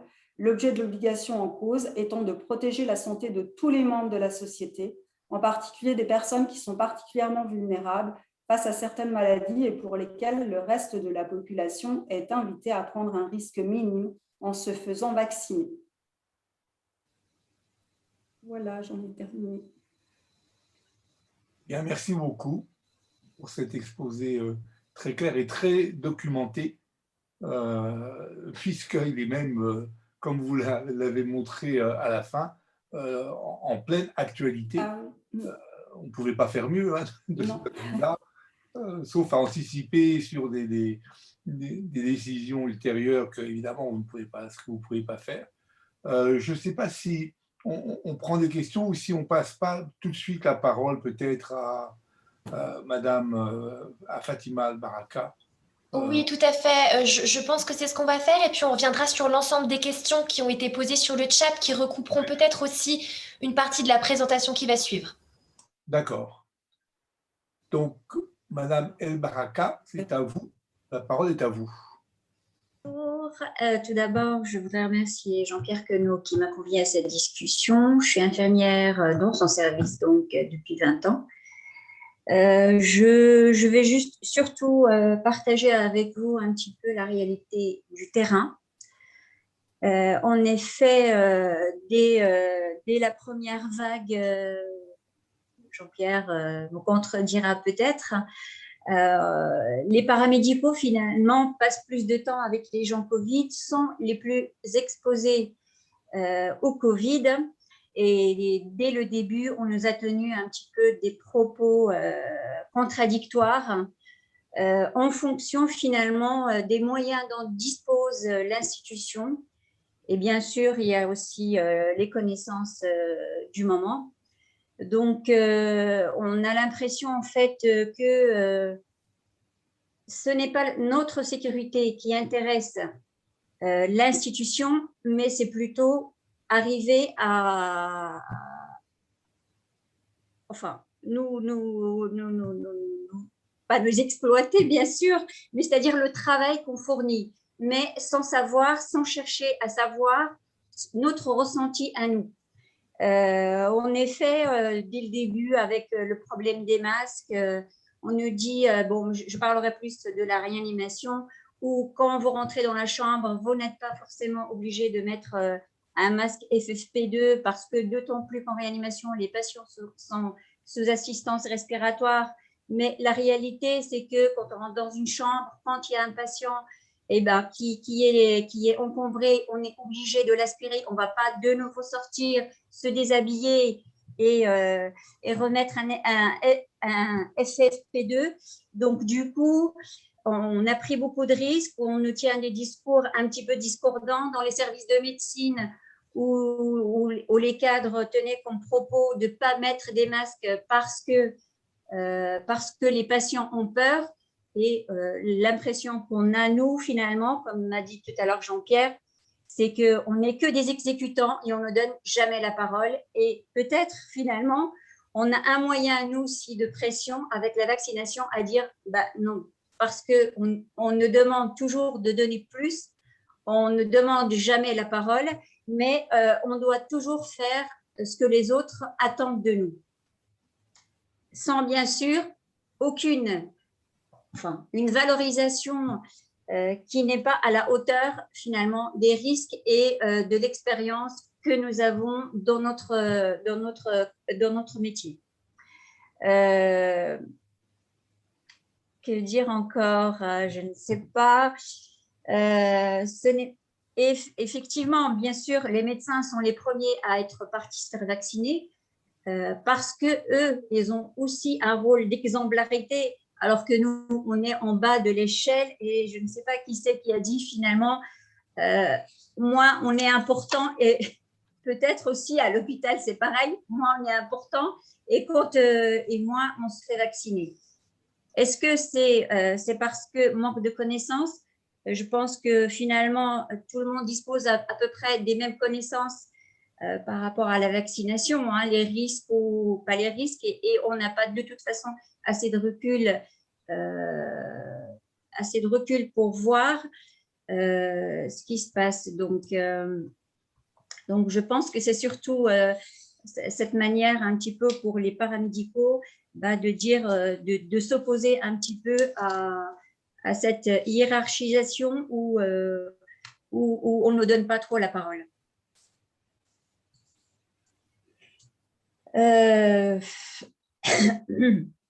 Excusez-moi, je n'ai pas trop l'habitude. Bien sûr, on comprend un petit peu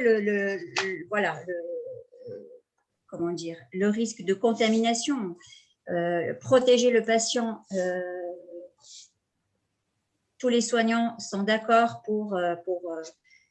et on en a conscience vu les précautions qu'on prend pour aller dans une chambre, mais aussi vu en particulier le dernier vaccin d'AstraZeneca où les soignants qui se font vacciner, et finalement, ils sont ceux qui sont malades ont obligation de toute façon de venir travailler, à part s'ils font un arrêt maladie. On ne leur accorde pas, alors que d'autres responsables, des cadres ou des gens, des administratifs, ils peuvent prendre leur journée. Pour mon cas particulier, je me suis fait vacciner, le lendemain je travaillais, j'étais malade pendant 48 heures, et voilà. Donc du coup, finalement, on utilise notre temps de repos finalement aux effets secondaires des vaccins. Ça aussi, ça nous dissuade de la vaccination. Mais de toute façon, je pense que, en tout cas dans mon service, les soignants sont arrivés à la conclusion de dire finalement, ou on se fait vacciner, ou on ne se fait pas vacciner. Il y a deux choix à faire. Donc, ou entre le discours un petit peu anti-vaccin que nous ne partageons pas parce que nous voyons les patients arriver en réanimation sans forcément de comorbidité, sans surpoids et qui sont dans des états critiques avec des séquelles importantes. Et le discours de dire on se fait vacciner et on assume les effets secondaires ou les complications éventuelles. Je pense que de toute façon, les soignants finiront tous par se faire vacciner. Et la polémique avec AstraZeneca, avec les effets secondaires, le fait qu'on ait donné la possibilité aux soignants finalement de choisir leur vaccin, donc du coup, sur le CHU de Dijon, c'était Pfizer. Beaucoup se sont précipités au moment où c'était arrêté pour se faire vacciner.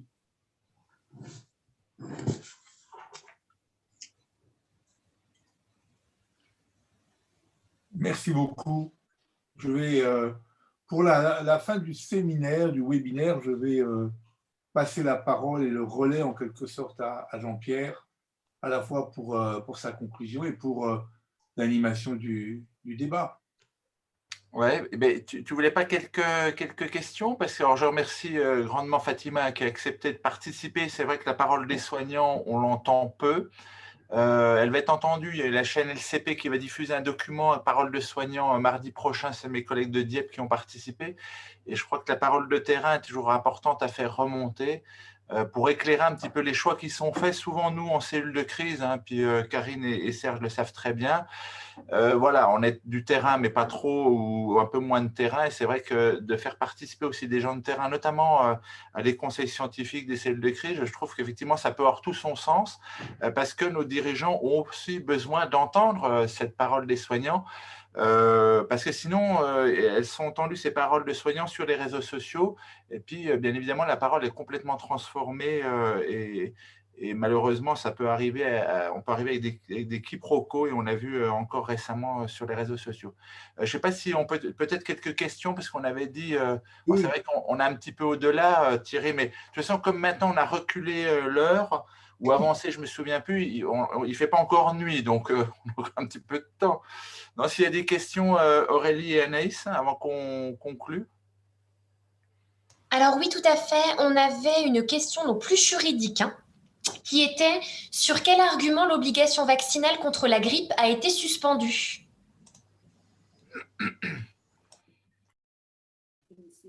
Je ne sais pas du tout. C'est pour toi, Sophie. Ouais, non, mais je n'ai pas la réponse, je ne connais pas. Je vais regarder rapidement, mais… Bon, écoutez, c'est pas grave. On va passer à une autre question. On avait une question sur la position de soignant. Est-ce qu'elle impose l'exemplarité? C'est pour toi, Fatima. Effectivement, d'abord médical, bien sûr, c'est pour ça que les médecins sont les premiers à se faire vacciner, mais nous aussi, parce que de toute façon, on a personnellement dans mon entourage, voilà, étant donné que je suis quand même pour le vaccin et que j'ai mis du temps à me faire vacciner, il fallait donner l'exemple à tous les gens finalement qui sont anti-vaccins. Donc, en fait, une fois que je me suis fait vacciner, ma mère, qui a plus de 80 ans, elle a dit « Ok, d'accord, je me fais vacciner ». Donc, effectivement, on a de toute façon un rôle d'exemplarité. Alors, peut-être qu'on a les chiffres, Karine ou Serge, concernant le CHU de Dijon, parce qu'effectivement, on doit être à plus de 50%, mais je n'ai pas les chiffres plus récents, parce que Sophie disait 51%. Vous avez les chiffres, non? C'est plutôt Karine qui va communiquer les chiffres. Du coup, actuellement, on est à environ 63% alors c'est professionnel vraiment au sens très large, c'est-à-dire que c'est des professionnels du CHU, qu'ils soient soignants ou non soignants. Donc, ça inclut, par exemple, les logisticiens, les personnes qui travaillent à la blanchisserie. Voilà. Donc, c'est vraiment un taux très, très global parce qu'on n'a pas fait de différence au niveau de notre campagne et de la réalisation en fait de cette vaccination sur les différentes catégories socio-professionnelles des personnes qui travaillent à l'hôpital.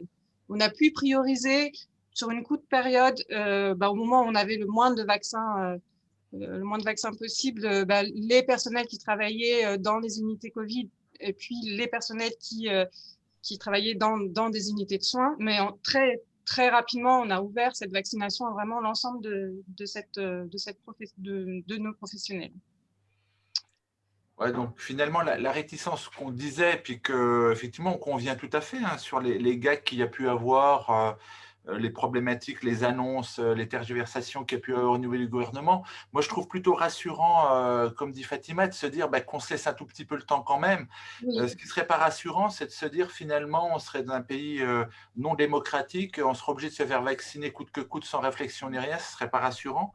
Donc, effectivement, ça prend plus de temps, mais les réflexions, peut-être qu'en France, on est un pays latin, prennent plus de temps. Et on a vu sur toutes les lois sur la fin de vie, il y en a encore une qui va être faite, notamment sur l'euthanasie, ça prend plus de temps parce que c'est aussi notre pays, c'est aussi notre culture. Oui. Donc, peut-être qu'effectivement, c'est comprendre aussi les individus, comment on se structure, comment on vit ensemble. Et moi, je trouve qu'effectivement, vis-à-vis des soignants, il y a eu un gros rebond concernant la vaccination, et comme souvent quand il y a un manque ou quand on nous laisse le choix, et finalement c'était peut-être un non-choix au départ, bien évidemment ce n'est pas le cas avec AstraZeneca, mais finalement les gens se sont fait vacciner, donc souvent de créer le manque ou un petit peu la zizanie, ça a fait que les soignants se sont fait vacciner, en sachant qu'il y a toute une autre population qui est en contact notamment quotidiennement avec du monde, qu'il faut aussi vacciner. Il faudra toucher l'ensemble de la population, ce qui prendra probablement plus de temps. Après, la partie réglementaire, je pense que le gouvernement n'a pas voulu entraîner de contraintes supplémentaires dans un système qui est déjà très contraint par le fait que les gens sont confinés. Le passeport vaccinal qui devrait certainement voir le jour, qui serait une autre contrainte.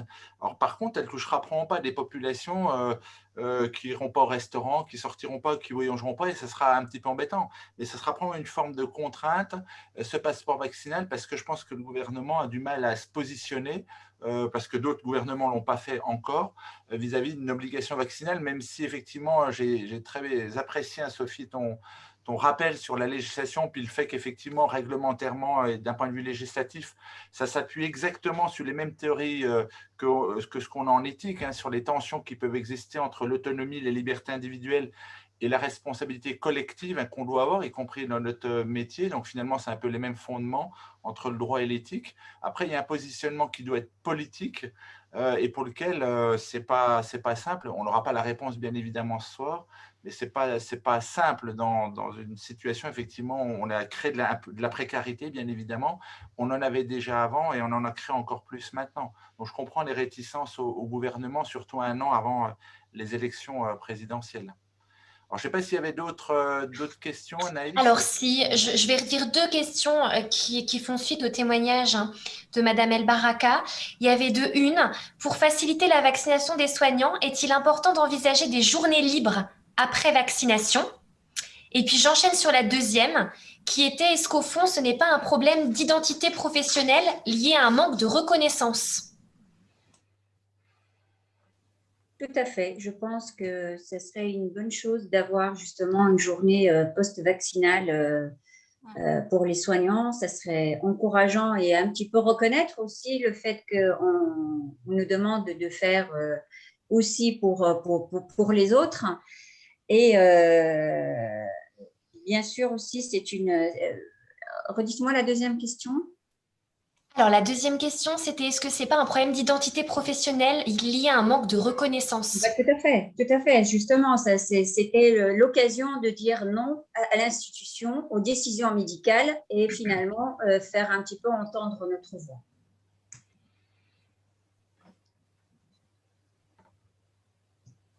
C'est des propositions qu'on avait fait. Moi, j'avais fait auprès Oui. de la direction qu'on ait un jour et qu'on ne dise pas aux soignants vous vaccinez le dernier jour où vous travaillez et puis vous reposerez. Donc, j'avais fait cette proposition. Oui, On a rigolé quand j'ai fait cette proposition auprès des cadres et puis des cadres sup. Donc, voilà. Comme quoi, effectivement, la méprise, ce n'est pas que pour les soignants paramédicaux, c'est aussi pour les soignants médicaux. Mais la question de Serge est tout à fait pertinente et c'est des propositions. Et c'est vrai que c'est des propositions qui doivent être faites par les gens de terrain, c'est-à-dire qui vivent le terrain. Nous, on a eu beaucoup d'arrêts maladie, effectivement. Les gens sont venus travailler avec 39, 40, ils ont fait la demi-journée, ils sont partis, ça a déstabilisé le service, alors qu'on savait qu'il y avait effectivement de la fièvre qui pouvait être occasionnée. Donc voilà, le respect effectivement de l'individu, des gens qui travaillent dans le système de santé passe aussi par le fait effectivement de reconnaître ce qu'il est.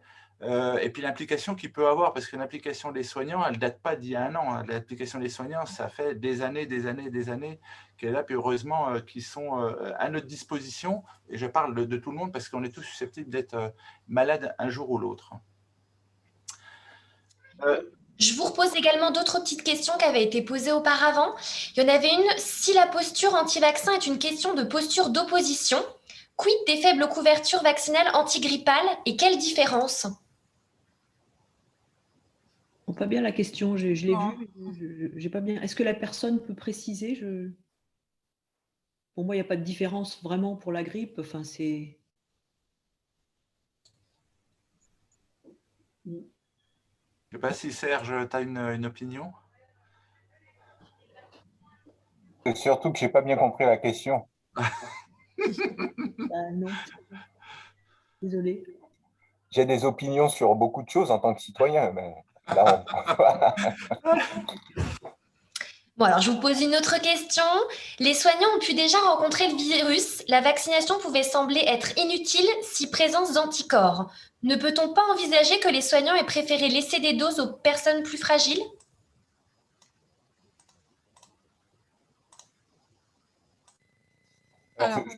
pardon.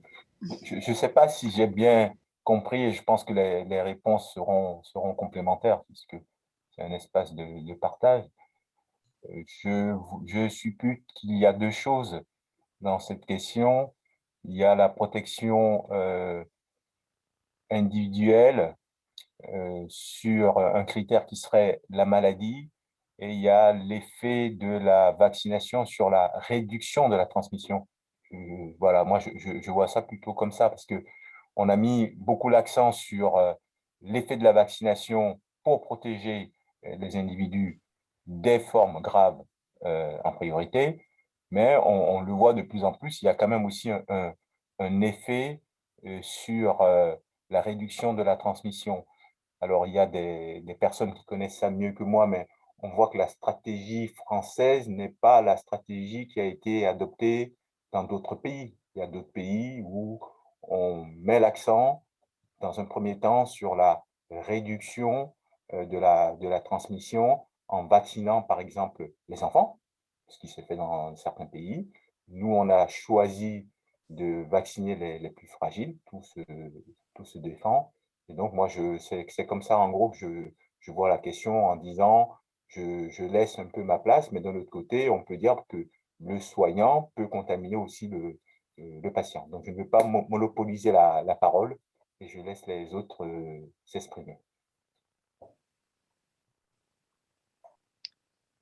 Ce qui est des anticorps, si je peux me permettre, ce n'est pas un très très bon marqueur parce que personne n'est vraiment capable de dire quelle quantité d'anticorps est protecteur. C'est peut-être pas, on peut très bien ne pas avoir beaucoup d'anticorps et être quand même protégé parce qu'on sait qu'on a des lymphocytes mémoire, des choses comme ça qu'on ne sait pas vraiment bien mesurer.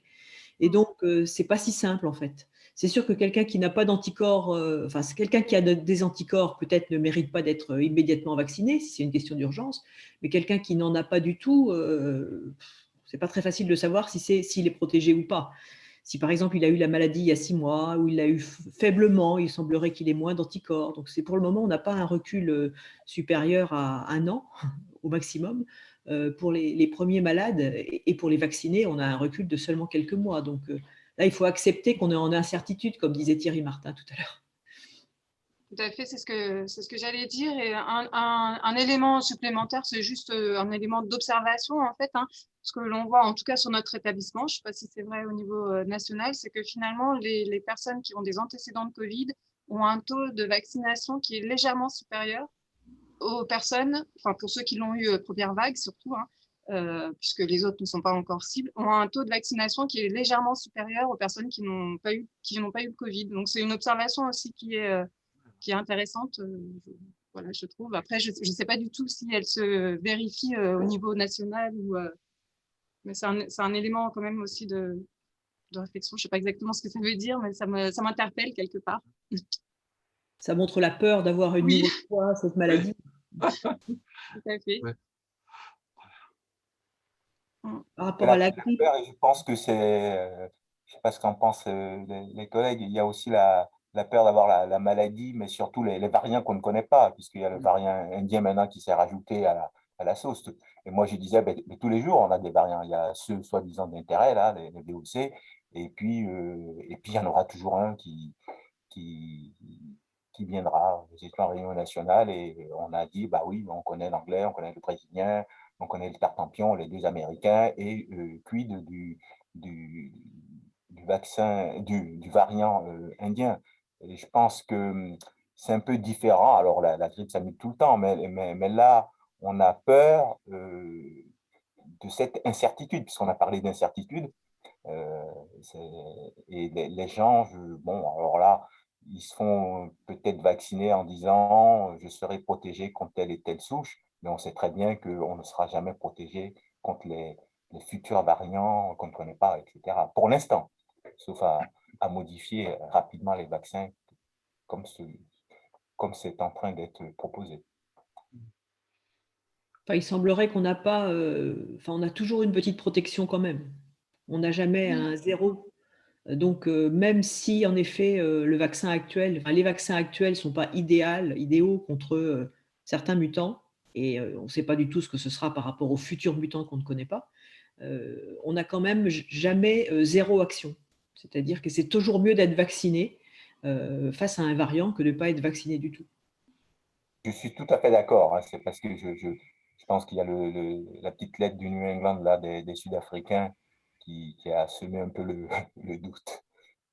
Et oui, et par rapport au choix d'une politique de plutôt préférer soigner, enfin vacciner les plus fragiles par rapport à vacciner ceux qui pourraient éventuellement transmettre, je pense que le choix français était validé par l'idée que, enfin, était validé par notre manque de connaissances sur la capacité des vaccins actuels à vraiment empêcher complètement la transmission. Parce que les essais ont été faits en mesurant le nombre de cas et de cas graves.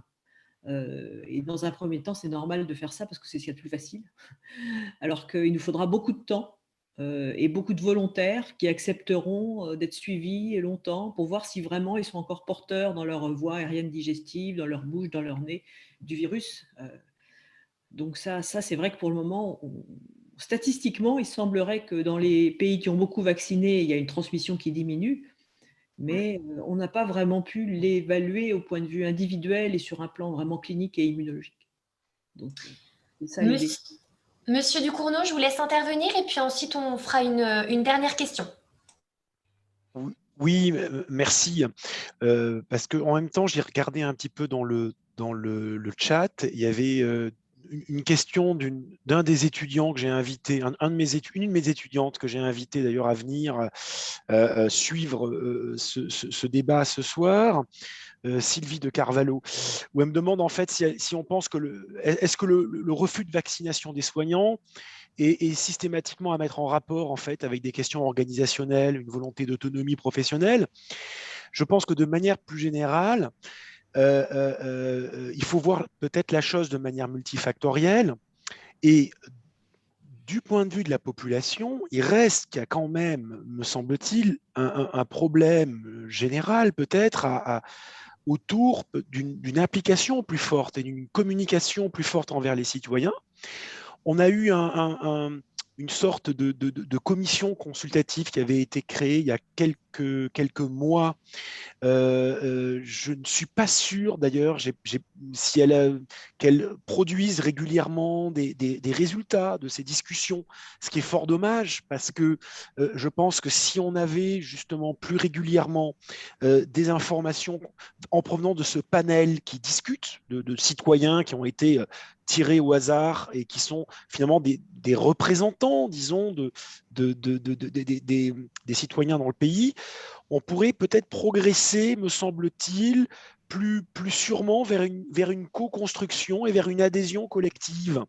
À nouveau, je pense que c'est important de pas systématiquement rejeter, disons, dans l'irrationalité les profanes, mais plutôt d'utiliser, de se servir aussi de leurs remarques pour, au final, co-construire l'adhésion avec la population de manière générale, et ça permettrait, je pense, de progresser, me semble-t-il, dans l'acceptation de cette campagne de vaccination. Voilà la remarque générale que je proposais de faire. Une petite réponse à ça. Je suis assez d'accord avec vous, sauf que en France, quand on met en avant des concertations citoyennes, c'est pas des concertations citoyennes, c'est-à-dire qu'on n'en tient aucun compte. Je prends l'exemple de la vaccination. Avant l'obligation qui a été promulguée pour le 1er janvier 2018, a eu lieu pour la première fois une concertation citoyenne, qui était d'ailleurs dirigée par le professeur Fischer. Les débats sont en ligne, ils sont très intéressants à lire, ils sont ouverts à tout le monde, c'est très très long à lire, mais c'est très intéressant. Aucune des assemblées qui constituaient, il y en avait plusieurs, qui constituaient cette concertation citoyenne, ne s'est prononcée en faveur d'une obligation. Et pourtant, ce qui a été décidé, c'est une obligation. Et donc, en fait, c'est un peu comme si parler, de toute façon, on n'en tiendra aucun compte, mais on vous a écouté. Et en fait, on a bien vu que pour très récemment, la même démarche a été entreprise sur un plan écologique. Et c'est exactement la même chose. C'est-à-dire que parler, c'est très bien, mais on n'en tiendra de toute façon aucun compte. Donc, je pense qu'il vaut mieux cesser de faire semblant, enfin personnellement, hein, ça ne m'engage que moi, à quoi sert, alors que ça pourrait être intéressant, enfin, c'est discutable, parce qu'on a quand même aussi d'autres arènes démocratiques, mais enfin bon, bref.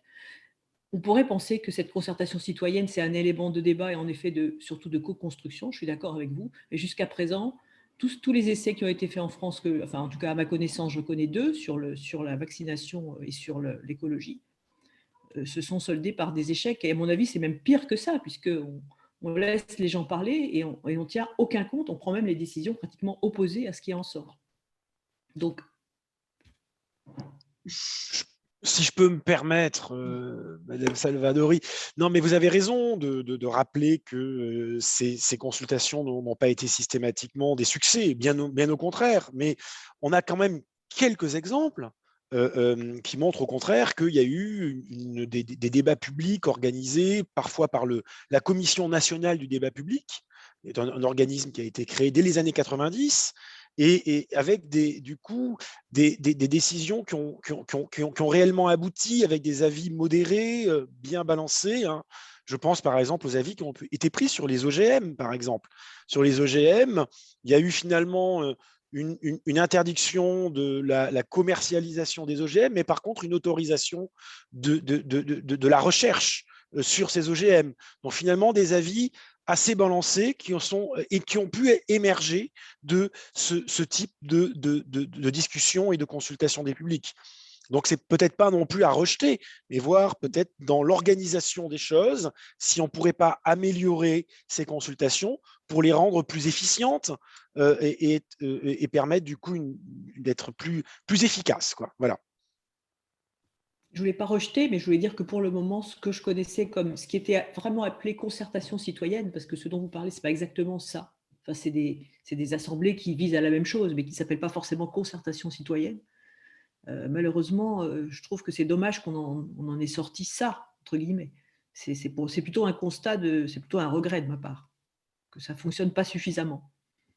Et plus dans la proximité, en fait, parce que c'est peut-être ça aussi qu'il faudrait. C'est que, par exemple, au niveau d'une région, d'un CHU, il pourrait y avoir des représentants des usagers, du personnel de santé, du personnel soignant, et peut-être que la proximité, plus petite échelle, serait un peu plus efficace, efficient. Enfin, voilà. Ouais, moi, je rebondis sur ce que vous dites, mais je pense que ce sera le mot de la fin, si je peux me permettre, parce qu'il va être bientôt 19h. Nous, on croit beaucoup à ça. En tout cas, moi, quand j'ai repris avec Sandra Frache la codirection de l'espace de réflexion éthique, c'était ça, c'est-à-dire effectivement de se servir de ce que font et ce que pensent les gens de terrain pour faire remonter ces informations.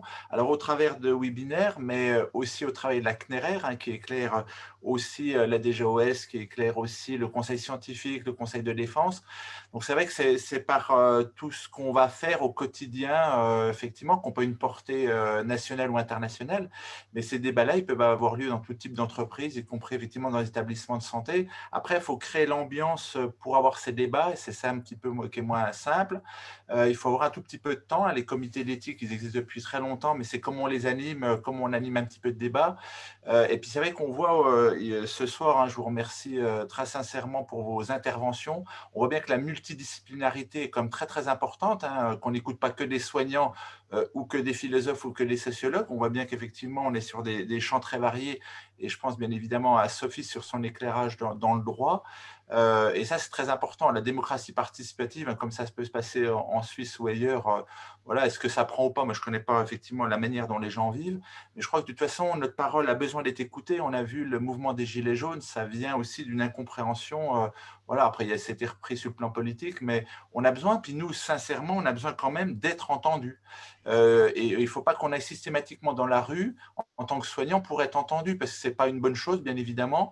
Les soignants ne le feront pas parce que ce n'est pas dans leur ADN. Par contre, qu'on les implique dans une démocratie participative et à les écouter, je pense que c'est l'essentiel. Mais nous, même au niveau de l'institution, nous, on voit, et je me tourne vers Karine et Serge, dans les cellules de crise, on n'a que des professionnels, des chefs de service, chefs de pôle, des référents, et on n'a pas effectivement les soignants. Donc, et puis l'information ne remonte pas forcément à la direction générale. On a quelqu'un qui est très bienveillant, d'ailleurs, et je lui ai déjà dit, Madame Bay, mais sauf qu'effectivement, toutes les informations ne lui remontent pas forcément, ça fait beaucoup d'informations, et de temps en temps, nous, elle est venue dans le service écouter un petit peu les soignants, et ça permet aussi d'éclairer les choix qui sont prodigués. Alors, c'est des choix souvent, effectivement, qui sont difficiles, parce qu'on est à la fois dans l'incertitude, et puis il faut aller très, très, très, très vite. Il faut quand même qu'on se prépare aux autres vagues, aux autres variants. Il faut quand même qu'on prépare aussi en termes de communication. Je rejoins ce que dit Karine sur le fait qu'il faut qu'on apprenne à communiquer pour la prochaine fois. Parce que la prochaine fois, il faudra aussi revacciner. On ne sait pas combien de temps on va tenir. Je suis d'accord avec vous pour les anticorps. Il ne faudra pas qu'on redise, alors il y a la réticence des soignants à la vaccination. On va refaire un débat, un webinaire au mois d'octobre ou au mois de novembre. Donc, après, c'est comment on s'y prend. Peut-être effectivement, il faut qu'on élabore des stratégies de communication. Les soignants ont envie d'être écoutés, ont envie d'être entendus.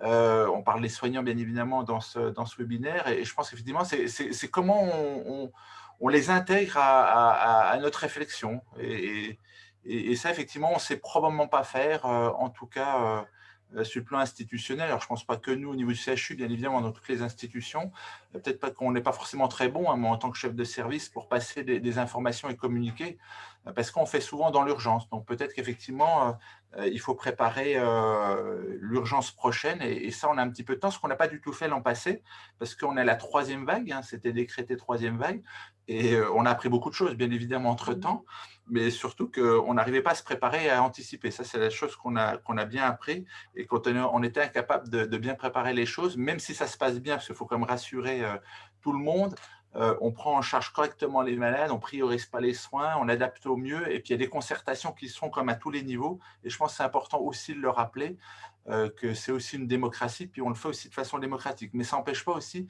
de temps en temps d'être critique, et puis voilà, la critique, si c'est au bénéfice de tout le monde, voilà, c'est aussi important. Si ça peut être le mot de la fin, Thierry, je pense qu'effectivement on peut conclure là-dessus. Merci encore en tout cas de votre participation, c'était très agréable. Parce que voilà, comme je l'ai dit tout à l'heure, sans dogmatisme, je pense qu'effectivement, on a chacun éclairé par notre profession le débat. Et puis, je remercie beaucoup Anaïs qui était aux manettes sur ce webinaire qu'ils l'ont fait, enfin, c'était fait en urgence avec Aurélie. On a répété un petit peu tout à l'heure avec Thierry, que je remercie d'avoir coordonné avec moi ce webinaire. Donc, ouais, moi, ça me donne en tout cas très envie de recommencer d'autres webinaires. On se reprend d'autres sujets. Il y a la fin de vie qui approche et l'euthanasie. C'est un sujet pour lequel, effectivement, il y aura aussi beaucoup de choses à dire probablement. Il y aura probablement d'autres webinaires sur des questions dans le champ de l'éthique et notamment dans le champ de la santé qui vont venir très prochainement. Merci beaucoup. Je vous souhaite une très bonne santé et puis surtout, portez-vous bien ainsi que vos proches. Et à bientôt. Merci. Merci à tous. Merci beaucoup. Au revoir. Merci. Au revoir.